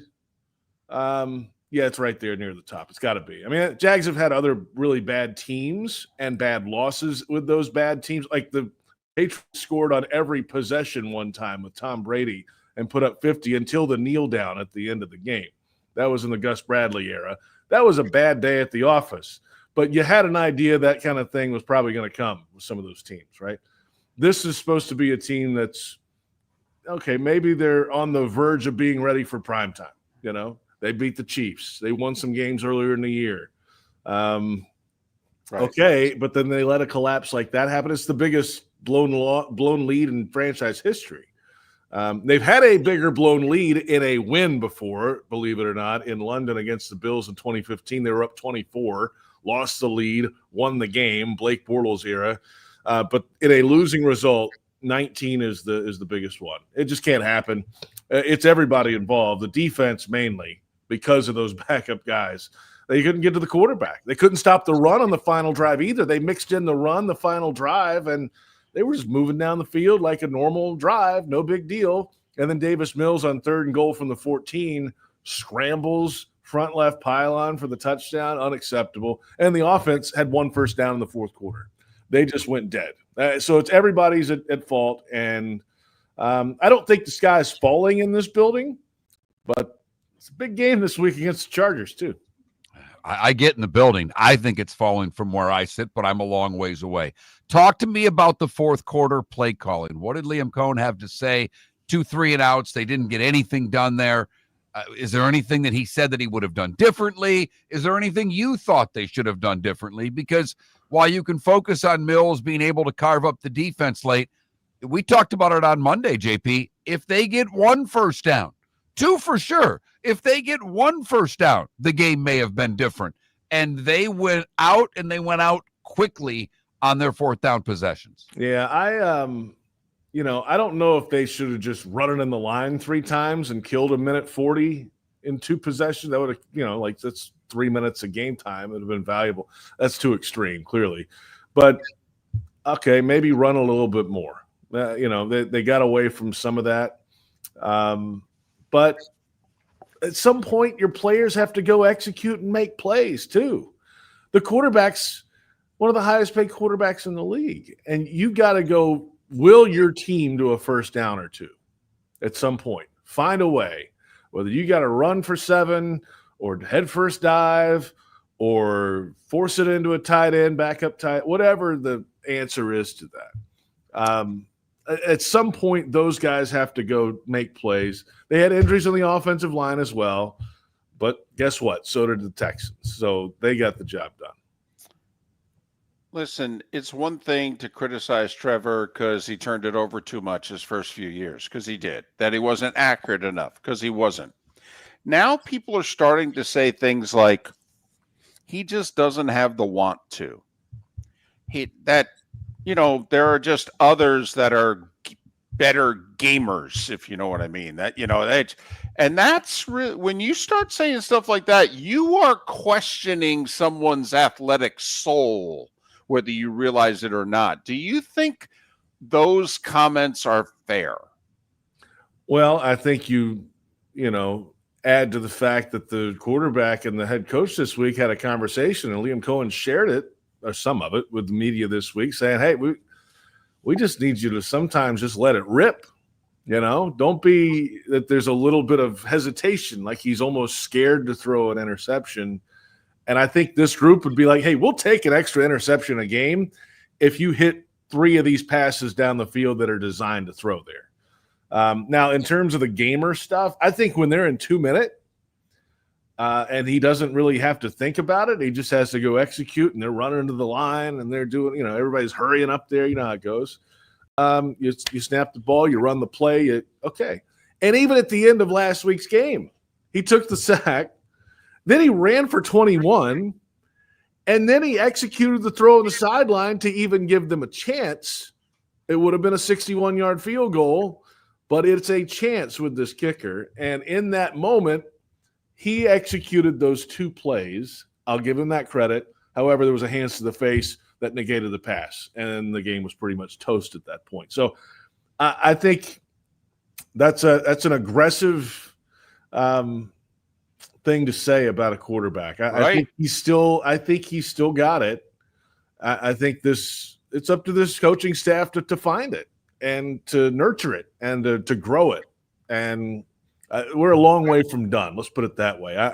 I'm not burying this team yet because they're 5-4, and even if they lose this week, 5-5, they've got the schedule ahead. If they just kind of keep it together and keep working and improving, they've got a shot. Early in the season, they were creating an unbelievable amount of turnovers. They're still getting some, and that seemed to help everything along. But offensively, there's been one constant. They can't stay on the field. They're one of the worst third down teams in the league, JP. And when you look at that, again, is it play calling? Is it a matter of down and distance too much? I mean, is this a stat that they're just getting behind the chains too much? Because when you're going to be a playoff team, to me, you can't be 25th in third down conversion rate. Well, you usually can't be, 32nd in the league in penalties either, or number 1 for the most penalties accepted. There's a lot of that too. Now, some good teams have a lot of penalties sometimes because they overcome it, and it's just an aggressive style of play. That's not the case here. I mean, they have 83 penalties accepted, tied for the most in the league. Sometimes those are self-inflicted. False starts, illegal shifts. I mean, we've seen all these things all season to set them back to 1st and 15, becomes 2nd and 9, becomes 3rd and 7. Or, 1st and 15 becomes deeper than that, because a sack will happen or whatever. So that's, I think, a lot of the third down. It's the down and distance. There's moments where Trevor's put it on his receivers and they've just dropped it too. I mean, all this is combined. There's not one formulaic answer to this because it's all combined in one thing. They've got to clean up penalties. They've got to run the ball better on first down when they aren't committing penalties to set them up for 2nd and medium, and then now you're off and running. Is it fair to look at Josh Hines-Allen and Trayvon now that it's been many weeks? There was a couple of weeks there we was playing with a club and say, guys, we're like at the bottom in sacks, and we're paying you guys a lot of money. You're supposed to be getting sacks. Even pressures. I mean, where are you guys? I mean, I'm stunned at the Jags sack totals. Stunned. Are you? 12. That's tied for the least in the NFL. Right. There's 2 players in the league that have 11 solo sacks. So do the math on that. And these guys are getting paid like those guys. So right. 3 of the top 5 cap hits for the Jaguars this year are on the defensive line. The 2 guys you mentioned and Eric Armstead. Armstead's actually putting together a few sacks this year. It's still a little inconsistent there. I'm curious what's next. I mean, what else do you do? They've tried with 4. They can't get home with 4 consistently. They tried blitzing with a 5th. Couldn't do that last week consistently. Is it, more of a rotation with they have young undrafted guys that they're really high on, Danny Strigo and BJ Green. You rotate some fresher, younger legs in. Like Agba hasn't done anything for this team. A veteran guy who's been around, the rotational guy. Smoot, you could argue, hasn't done a whole lot either. So do you start a different kind of rotation? Do you put different guys down and give other guys an opportunity? At the end of the day, you can do all that you want. Josh Hines-Allen is supposed to be a premier pass rusher in the NFL. Trayvon Walker is the number 1 overall pick, and the same thing. And he had a sack. He had 2 sacks, in fact, in his hands last week. One of them was negated by roughing the passer, and the other he just let slip out of his one good hand. He still has a little brace on that wrist. It's not – the fingers are free, but it's not a full thing yet. So do you move him inside some, Walker, because he seems to be a little bit more of a mismatch inside. All this is up in the air. When Liam Cohen says we're not going to stick with status quo in the pass rush, something's going to happen, whether it's scheme or personnel, or you ain't going to go find a warm body on the street these days, but something's going to happen different this week. And when you look at where the Chargers are, this is another offensive line that's all banged up. I mean, come on, Mark. Yeah, I'm with you. I mean, last week was, this week's worse. I mean, Justin Herbert's one of the most hit quarterbacks in the league, and he's still second in the league in passing and completions and attempts. He's number 1. You better get to the quarterback this week, and when you get there, get him on the ground. Can't let him slip away like Walker did this last week. He also was victimized by a horrendous call. He did have a sack, and they called that roughing the pass. It's a disgrace. And it was got a his key. helmet a little bit. Yeah. Oh, come on. He's bigger than that guy. It was unavoidable. It's garbage. I'll stick up for him there. The rest of the season, I won't, but I'll stick up for him there. Very quickly, we got 45 seconds. You went through the room. Are they over this? Because Mark's worried that it's like the Bears when they gave up the Hail Mary against Washington last year. They won 1 game the rest of the year. The room, are these guys 30 seconds? They going to show up this week? I think they'll show up this week. I think that'll be the challenge for Liam Cohen the rest of the season, though. If things don't go well, it's avoiding the same old Jags syndrome, right? And that was in the locker room before. Let's be honest. They collapsed a lot in the past years. So he's fighting that week over week with the guys who've been around here. That's why when you lose a guy like Travis Hunter, who's new to the equation, who doesn't have that, who has this unbelievable energy, that's a huge loss for this team and for the head coach. So I think it's a week-to-week thing, but I think they'll show up. Yeah, right. Why not? JP Shadrick, Jags Radio Network, Touchdown Radio Network, Westwood One. Follow him on X at JP Shadrick here on Miller and Moulton. Your roof is your home's first line of defense. At Pelican Roofing of Florida, Ronnie John and their team bring years of experience to protect what matters most, your family and your business. From residential repairs to large-scale commercial roofing, we deliver honest work, fair pricing, and quality you can trust. An upgrade on your roof can lower your insurance costs. Don't wait for a leak to turn into a disaster. Call the experts at Pelican Roofing today. 1-866-9-PELICAN. That's 1-866-9-PELICAN. Online at pelicanroofingcompany.com. CCC 1332512. Cape Coral Police Department is growing, and they want you to be a part of it. They're hiring new officers. Starting pay is between $74,000 and $90,000, depending on your experience. And with a $10,000 hiring bonus, you can be making $100,000.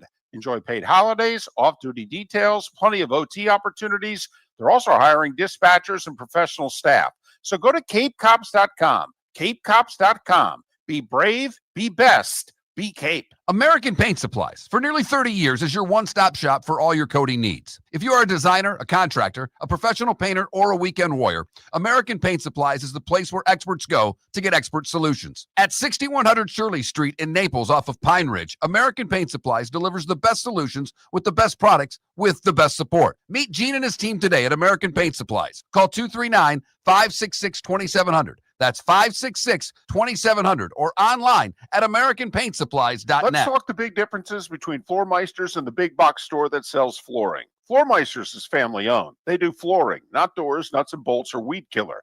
They specialize in it. They know it.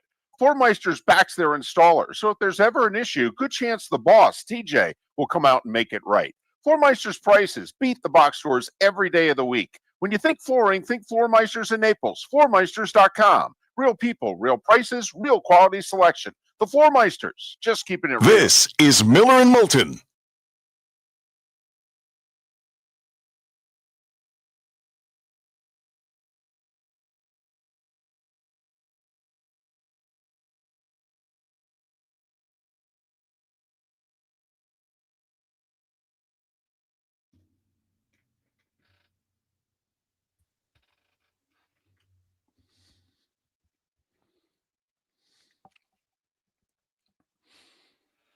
I had to laugh there. I put this graphic up with the commercials, and JP just added himself to the screen. I think I didn't put him up there. Huh. Unless I hit a button and didn't mean to, but I mean, I've got to make a pretty good effort to do that. Yeah, robes. Where are you in East Lansing? At the Graduate. I don't even know where that is. It's probably new. I'm not a fan of the Graduates. It's supposed to be kind of a rustic college feel. I don't know. Doesn't work for me. But then again, I have become a bit of a hotel snob.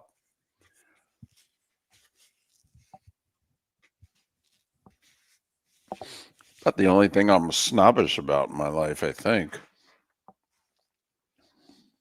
All right, you're right on Grand River. You're right near Abbott. All right.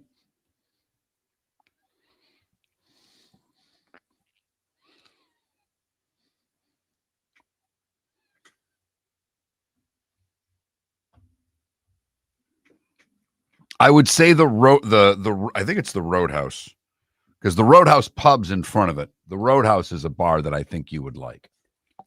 Not too far away. Okay. I don't know if it's within walking distance, though.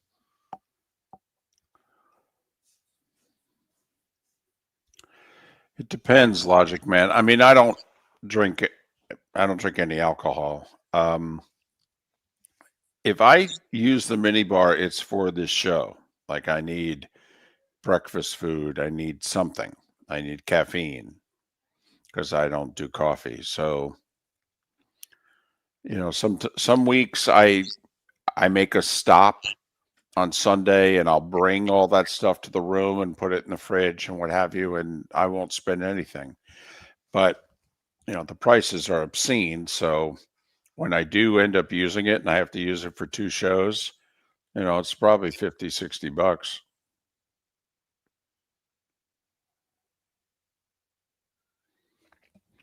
And that's on me. That ain't picked up by a network.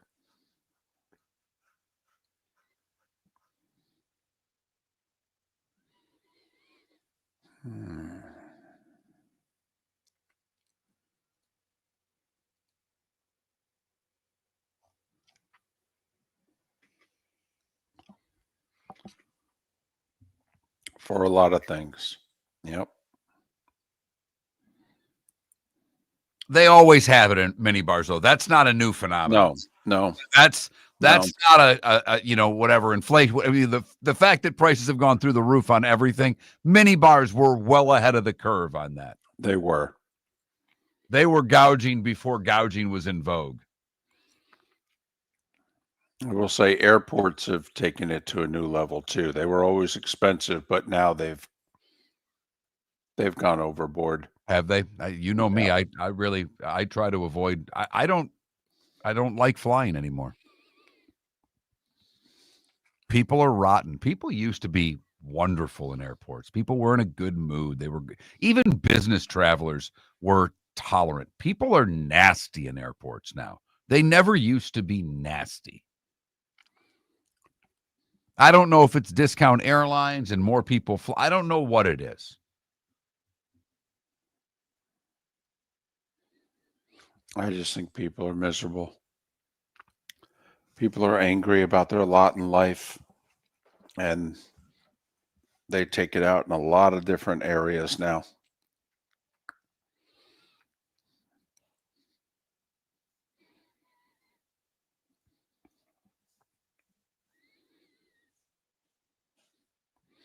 But you're right. Like what happened to you yesterday, like me, I'm great on the road. And I'm very nice and accommodating, and it's amazing how stunned people are these days when you do it. You're listening to Miller and Moulton. And now, here's Mark Miller and David Moulton. 21 minutes past the hour. Lively show today. A lot going on with Seth Everett, Roy Cummings, and JP Shadrick. If you ever miss Seth, Roy, JP, or any of our guests, you can always catch the show, millerandmoulton.com. Mark does a tremendous job of podcasting every hour as soon as that hour ends and posting it. So you can listen readily. MillerandMoulton.com. And JP and all our guests are on the American Paint Supplies hotline, your one-stop shop for all your coating needs. So the poll questions are up. They have been throughout the show. We have a bunch of them today because I was feeling it. Yes, you were. But who do you want on your team for the next 3 years to pitch, Skubal or Skeen? Skeen's getting nearly 80% of the vote. It's National Dream Destination Day. We put 4 up for your dream sports destination that are annual events. The Final Four, the Masters, the Derby, and the Super Bowl. I'm losing big. The Masters is running away with it as expected with nearly 44% of the vote. The Super Bowl is next. Final Four in third, and the one I chose, the Kentucky Derby, has less than 10% of the vote. And finally, since we did the annual events, we did the ones that are not annual. Olympics, summer and winter, World Cup and Ryder Cup. The World Cup getting 48% of the vote. The Winter Olympics in second place. That Mark Miller, the David Moulton, Miller_Moulton to vote. So I voted Skeens because he's much cheaper. He's not that he's much better. I think they're very comparable pitchers, but and the fact that, Skubal's left-handed might give him an edge in people's minds. The Skubal is going to be a free agent in a year, and he's a Boris client, and Skeens is not eligible for free agency for 4 years. So that's why I chose Skeens. The finances involved. I will say, by the way, if I was a team, I would offer Pittsburgh the farm because I get 4 years of Skeens before he can leave at the earliest. Never mind if I'm the Yankees and Mets. I think it's pretty obvious, at least if he stays with his current girlfriend, they're going to make New York home. Okay, she bought a place. Cash. All right, so I mean, if you're the Mets and Yankees, it's why I would have no problem. When the Pirates keep saying we need more, I'd have no problem stockpiling more on the offer. I really would. It's 4 years minimum, and I'm competing really with one other team to keep them beyond that. That's a great point, David. Now, who knows if her real estate buy will crash over the course of the next few years, but that's for another show and another topic. Right. I couldn't help it. I really couldn't. We don't go there, but it was an easy one. Low-hanging fruit. Guilty as charged. I'm sorry. That show is noon to 3. Our guest list is right. But that's why if I were the Mets or Yankees, I'd go crazy. I'd be wearing Ben Cherington out. I'd be wearing him out so much, I might force the Pirates owner to spend money on the team. I mean, seriously, because the word would get out what I'm offering for Skeens. And it might be so big that you might have Pirates fans actually going, wow, take the offer. I mean, if you're not going to spend any money, you might as well take the offer. If you're not going to take the offer, well, then damn it, spend some money. Here's the question I would have for you. Either New York team, David, you follow this, particularly with your team, way more than I do and would ever care to.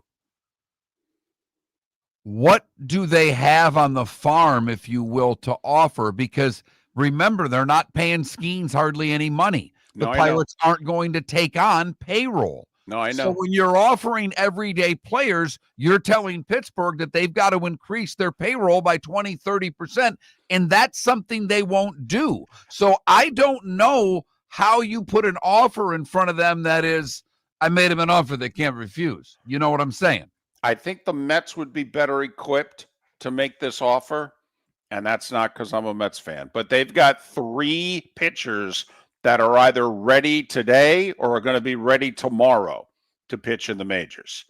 And so the Pirates would have 6 years of control of 3 good young starters. Not Skeens, but 2, 3, 4 in your rotation type starters. Right. And I know the one guy for the Mets, they expect to make the big club this year. I did see that earlier this week. And the Mets have 2 guys at the major league level with 2 years of service or less that are bats and are position players that could really help the Pirates. Okay. So I think the Mets could put together a very attractive offer. And I'm not just saying that as a fan of the team. I'm saying if they're remotely considering trading him, I actually think the Mets could make a very good offer. The Yankees would practically have to empty the farm. Right. And that's the only reason, because I get what you're saying, but you also have to factor in just how damn cheap the Pittsburgh Pirates organization is. Right. When you're making, because we're giving you 5 players. Well, I'm not taking the 5 players because that's $70-80 million in payroll, and I'm not paying it. There was a story I read recently that, the GM meetings are taking place in Vegas this week. Then the GMs all go home and they talk for 3 weeks, and then maybe some stuff gets done at the winter meetings in December, or Scott Boras holds everything hostage and nothing happens till mid-January. But I did read a story a couple days ago in which the early word out of Vegas is that the Pirates and Marlins may both spend a little bit. Like, they may go get one player, if you know what I mean, that the Marlins may just get a bat to complement their pitching. And yes, Alcantara's on the market. Okay. And the Pirates may go get at least one bat to complement what they got going on. All right. No one cares anymore, so we're going to spend 30 seconds tops, I promise. But we did this skiing Scooble question because they both were awarded the respective Cy Young awards in their league. We'll find out tonight who the MVP is in the American League. You and I would have both voted for Cal Raleigh. Mm-hmm. We both think Aaron Judge is going to win, right? Yes. Okay. Yes. Just making sure you're with me. Yeah. I would vote for Raleigh. A lot of it having to do with the fact that he played catcher. Aaron Judge's numbers, you can't argue with how damn great they were. By the way, it's not just that he played catcher. He didn't have a pass ball all year. I mean, he's not a bad defensive catcher. Just because they call him the big dumper doesn't mean he's like a fire hydrant behind the plate. He's a pretty good catcher. Oh, yeah, and he hit 60 homers on a team that won the division. Because I know whatever he did in the playoffs, and he had a great playoff. In fact, Aaron Judge would kill to have a Cal Raleigh playoff, although he had a good 4-game series this time around. But no one else did, though. Right.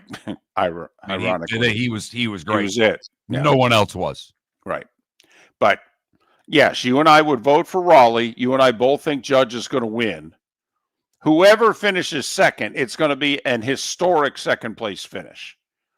Because the season that they, to think that somebody could put up the season that they each put up and not win their league's MVP, it's like when Ted Williams hit 406, but DiMaggio had the 56-game hitting streak, and reporters didn't like Ted, so they voted DiMaggio the MVP. He had 406. By the way, just a quick sidebar. I mentioned it on the air yesterday. Found out my son had appendicitis. He had it out yesterday. He's going home from the hospital. He's fine. But I was texting with him this morning because Marvin Harrison Jr. had the same thing happen yesterday. He had appendicitis. He had to have an emergency surgery. My son's leaving the hospital, and he texts me, he goes, I don't know how the hell Marvin's going to play in the next 2 weeks. I'm sore as all get up. I have no idea how that guy's going to play. So that's the type of research we give you on this show. There you go. Find out when Marvin Harrison Jr. returns to action for Arizona. The good, the bad, and the ugly. Today was the day when and what's on tap. It's all next right here on Miller and Moulton.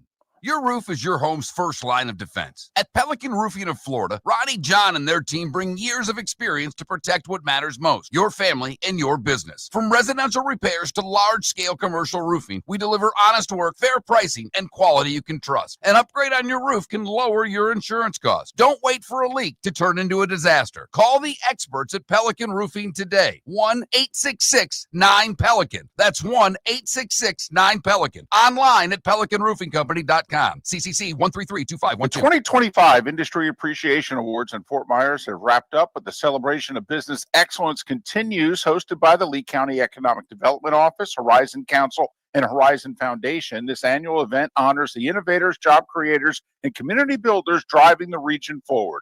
Visit industryappreciationawards.com to see this year's winners and learn how local businesses are shaping a stronger, more resilient economy for Lee County, building a better community through business, sports, and tourism. Got a cracked window or foggy glass? Don't wait for the next storm to make it worse. Your local Glass Doctor Home and Business is just down the road and ready to help. From leaky frames to shattered panes, we've got the tools and the know-how to get your home or business storm ready. With flexible scheduling and our done right promise, you'll be in good hands. So before or after the weather hits, call your neighbors at Glass Doctor. Glass Doctor, Glass Doctor. Call the Glass Doctor. We fix your pains. Oh, yeah. Mark Miller for Sleep Treatment Direct. They are helping me with sleep apnea. And by helping me, I mean curing me. No more CPAP machine. No more snoring. No more tossing. No more waking up exhausted. Their expert team got me the right treatment, fast and hassle-free. If you want to feel energized and get rid of your snoring, call Sleep Treatment Direct today. 444-1741. That's 239-444-1741. Sleep Treatment Direct. Sleep safe and sound. This is Miller and Moulton.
There it is.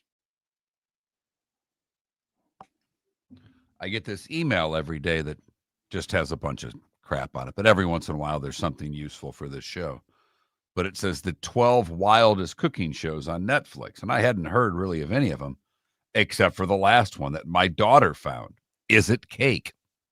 It's fantastic. I love Is It Cake.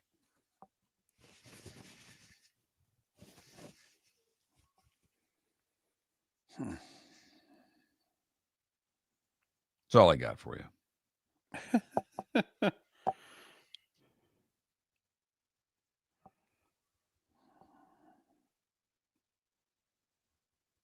The productivity of a daytime nap. Huh.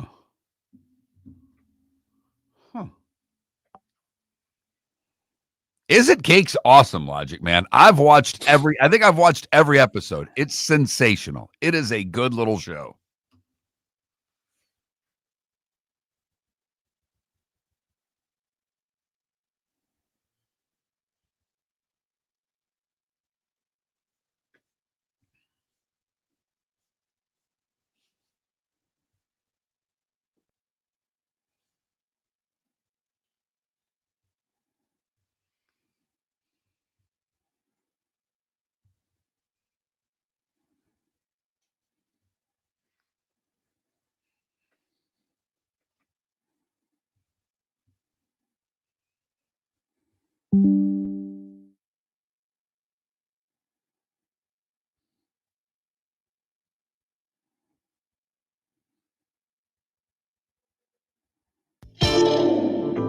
Welcome to the bonus hour, brought to you by Jason and Todd at the Diamond District. And now, here's Mark Miller and David Moulton.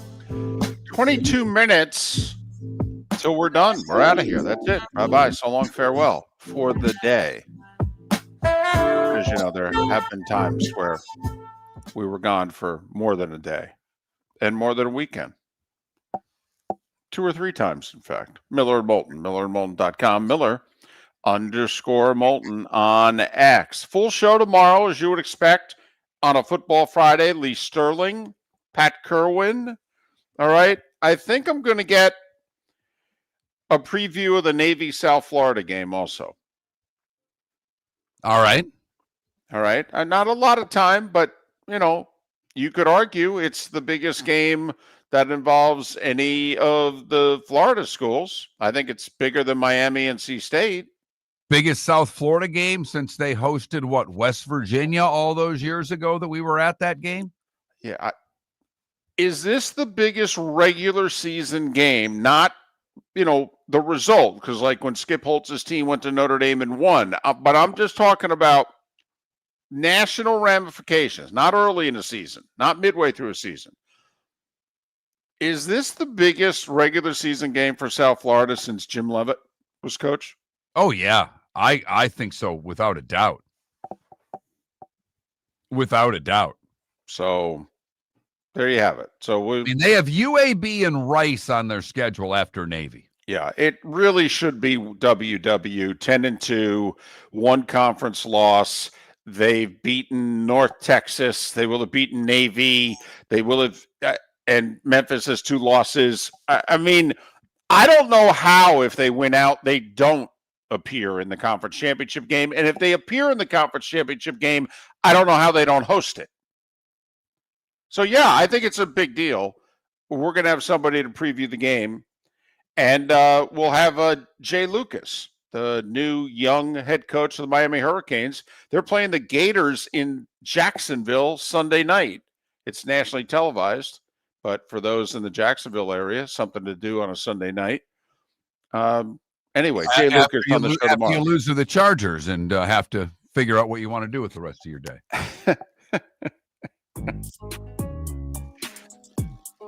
It's that time again, nearing the end, but not quite there yet. Here's Mark Miller with Today Was the Day When. Prove me wrong, Jags. Prove me wrong. David, it was today in 1789, in a letter from Benjamin Franklin that he writes, "In this world, nothing can be said to be certain except death and taxes. 1856.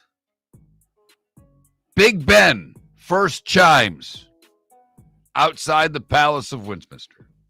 Look, kids, Parliament.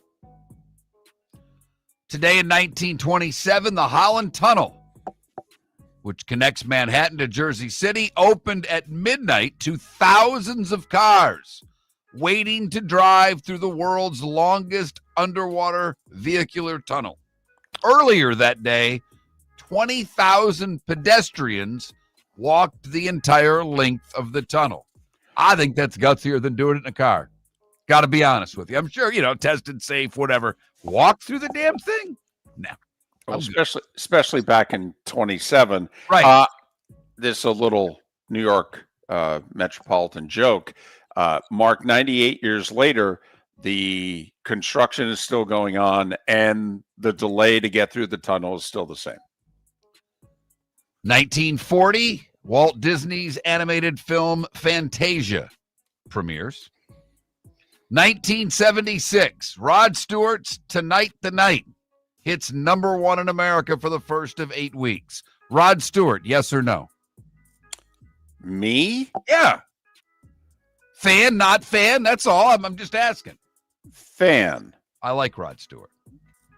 1979, in Kansas City, the Sixers were playing the Kansas City Kings. Correct. And Daryl Dawkins goes over the top of Bill Robinson and dunks the basketball, shattering the glass backboard. Glass everywhere. First time it had been done. First time it had been done. Dawkins said later, it wasn't really a safe thing to do, but it was a Daryl Dawkins thing to do. 1982. First, kind of a bad story, but you have to do it. It was today in 82 during the day, I believe on CBS, that Ray Mancini would beat Duck Koo Kim by TKO in the 14th. He would die 4 days later. It would cause the WBC to shorten title bouts to 12 rounds. It would take 6 years for the WBA and WBO to follow and 7 years for the IBF to do it. I believe it was a Saturday afternoon. It was the CBS Sports Spectacular, and they aired that fight in its entirety. It was Tim Ryan and Dr. Gil Clancy, and Gil Clancy spent the last 10 minutes of the fight begging them to stop the fight. Also today in 82, the debut album of Men at Work, Business as Usual, hits number 1 in America. It would be number 1 for 15 weeks. It would be dethroned by Thriller from Michael Jackson. Sonny and Cher performed together for the final time today in 1987, singing I Got You, Babe, on what other show but Late Night with David Letterman. Oh, man, the musical guests he had. I saw a clip yesterday. Mick Jagger did the top 10 on Letterman. I just, come on. This got to be kidding me. Today in 1990, at the off-ramp in Seattle, Temple of the Dog play their only show. Members of Soundgarden and what would become Pearl Jam, the group was formed as a tribute to Andrew Wood, the singer of Mother Love Bone, who died of a heroin overdose. Today in 92, Riddick Bowe wins a unanimous points decision over Evander Holyfield. It would be their first of 3 fights. A tremendous trilogy that has somehow, some way been overlooked. 7 years later, Lennox Lewis would beat Holyfield in 12 in a unanimous decision to become the heavyweight champ. Eminem released Lose Yourself today in 02, first rap song to win the Academy Award for Best Original Song. And you Wu-Tang fans, today in 04, ODB, Old Dirty Bastard, died of a drug overdose. Robert Louis Stevenson, Buck O'Neill, Gary Marshall. And by the way, Gary Marshall, writer for the Dick Van Dyke Show, producer for The Odd Couple, Happy Days, Laverne and Shirley, and film director of Pretty Woman, Runaway Bride, and The Princess Diaries. He, along with Mel Stoudemire, those four would have all celebrated birthdays today. Sabres fans, you remember this guy, Gilbert Perreault. He's 75 today. Remember when he played on your team and you were good? You were really good and exciting. People wanted to watch the Sabres. Whoopi Goldberg is 70, Vinny Testaverde 62, Jimmy Kimmel's 58, and Meta World Peace is 48 years old today. What did I miss, David? Well, today was very eventful in 82. You mentioned two things that happened. The third was the Vietnam Veterans Memorial was dedicated today in 82. And it was 5 years ago today, Kim Ang named the first female general manager by the Marlins.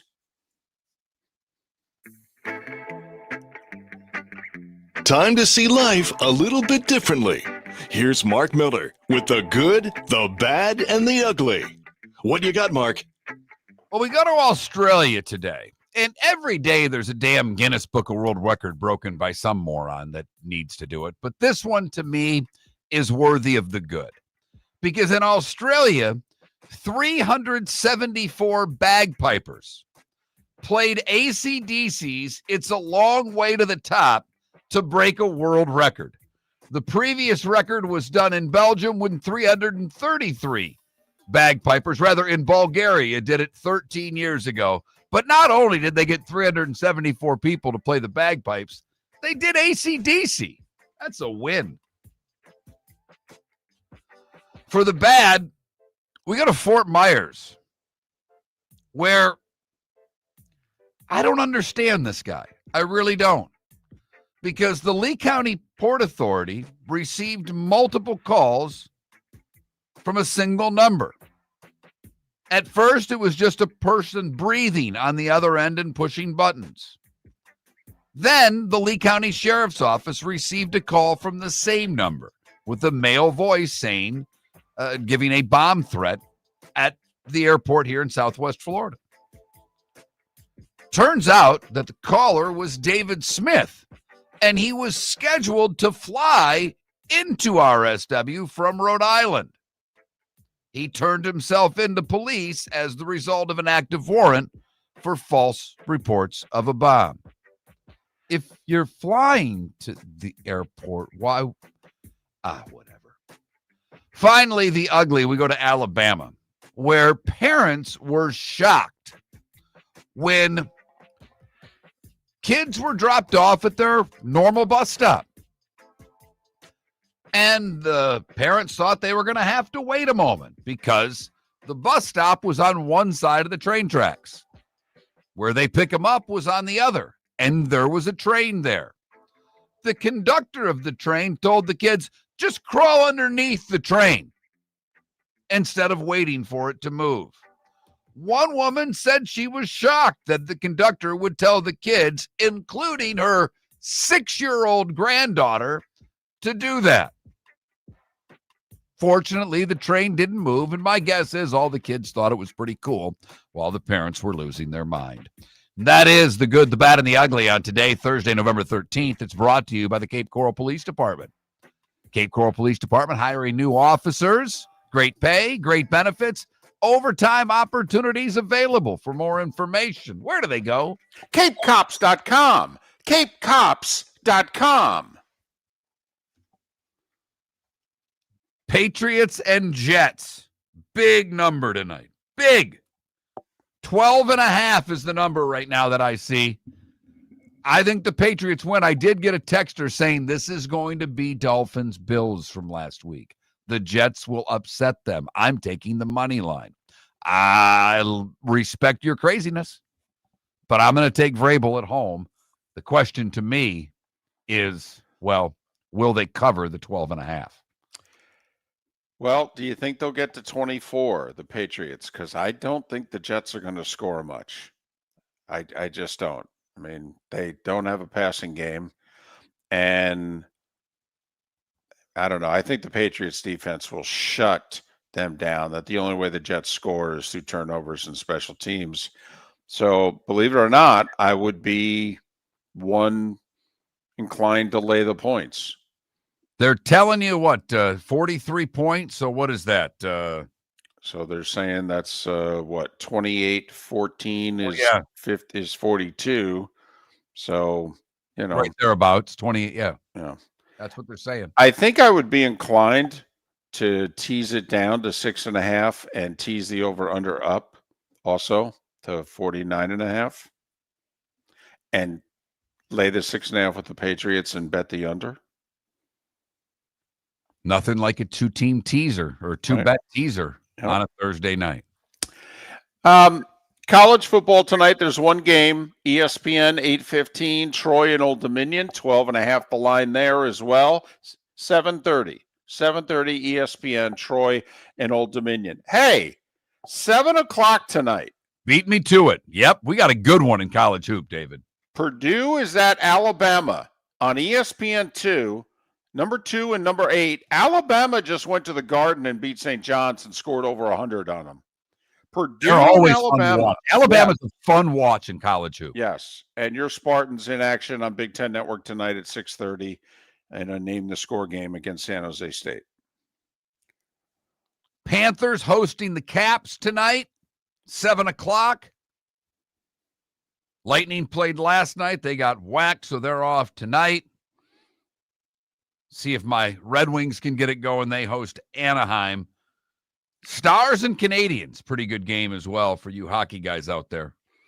No NBA tonight unless you're watching NBA TV. There's only 3 games in the league. And Toronto at Cleveland's the best game of the night. It is 3rd and 4 nights for the Cavs and back-to-back.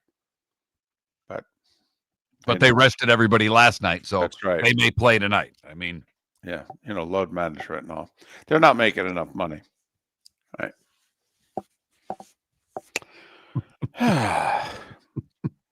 Football Friday edition tomorrow. We already outlined it during the show today. It is a terrific Sunday of football. I mean, heavyweight matchup after heavyweight matchup. And Saturday's no slouch either, particularly in the SEC. We'll have Lee Sterling on the show. We'll make our picks. Pat Kerwin on the show. Jay Lucas, the Miami Hurricanes basketball coach. Have a great rest of your Thursday. Football Friday tomorrow. At the Diamond District, we know what you want. Experience wall-to-wall diamonds during our Diamond event, November 21st through 23rd. This is our biggest event of the year, featuring an expanded collection of GIA certified diamonds, designer jewelry, and exclusive collections from Takori. This is the perfect time to start your holiday shopping. More diamonds, more choices. November 21st through 23rd, only at the Diamond District. At the Diamond District. Football season is back, and celebrate your game day with Jimmy the Beef Guy. We're talking tender, juicy Chicago beef sandwiches. Whether your party's for 10, 100, or 200, bring game day to your house with Jimmy the Beef Guy. The catering packages come with the beef, the gravy, the peppers, the bread, everything you need. 2 convenient locations, Fort Myers and Bonita Springs. Skip the ordinary and bring the beef. Jimmy the Beef Guy, Chicago flavor, Southwest Florida style. Call today or visit jimmythebeefguy.com. Tell him Miller and Moulton sent you. Let's talk the big differences between Floor Meisters and the big box store that sells flooring. Floor Meisters is family owned. They do flooring, not doors, nuts and bolts, or weed killer. They specialize in it. They know it. Floor Meisters backs their installer, so if there's ever an issue, good chance the boss, TJ, will come out and make it right. Floor Meisters prices beat the box stores every day of the week. When you think flooring, think Floor Meisters in Naples. FloorMeisters.com. Real people, real prices, real quality selection. The Floor Meisters, just keeping it real. American Paint Supplies, for nearly 30 years, is your one-stop shop for all your coating needs. If you are a designer, a contractor, a professional painter, or a weekend warrior, American Paint Supplies is the place where experts go to get expert solutions. At 6100 Shirley Street in Naples off of Pine Ridge, American Paint Supplies delivers the best solutions with the best products with the best support. Meet Gene and his team today at American Paint Supplies. Call 239-566-2700. That's 566-2700 or online at AmericanPaintSupplies.net. This year during Thanksgiving week, Fort Myers takes the national stage, hosting not one but two elite women's college basketball tournaments, the Fort Myers Tip-Off and Coconut Hoops, both featuring Power 4 teams and nationally ranked programs. Few places in the country can showcase this level of talent. We're proud that Fort Myers is one of them. Don't miss your chance. For tickets, go to visitfortmyers.com/basketball. Lee County, building a better community through business, sports, and tourism. Your roof is your home's first line of defense. At Pelican Roofing of Florida, Ronnie John and their team bring years of experience to protect what matters most, your family and your business. From residential repairs to large-scale commercial roofing, we deliver honest work, fair pricing, and quality you can trust. An upgrade on your roof can lower your insurance costs. Don't wait for a leak to turn into a disaster. Call the experts at Pelican Roofing today. 1-866-9-PELICAN. That's 1-866-9-PELICAN. Online at PelicanRoofingCompany.com. CCC 13325. This is Miller and Moulton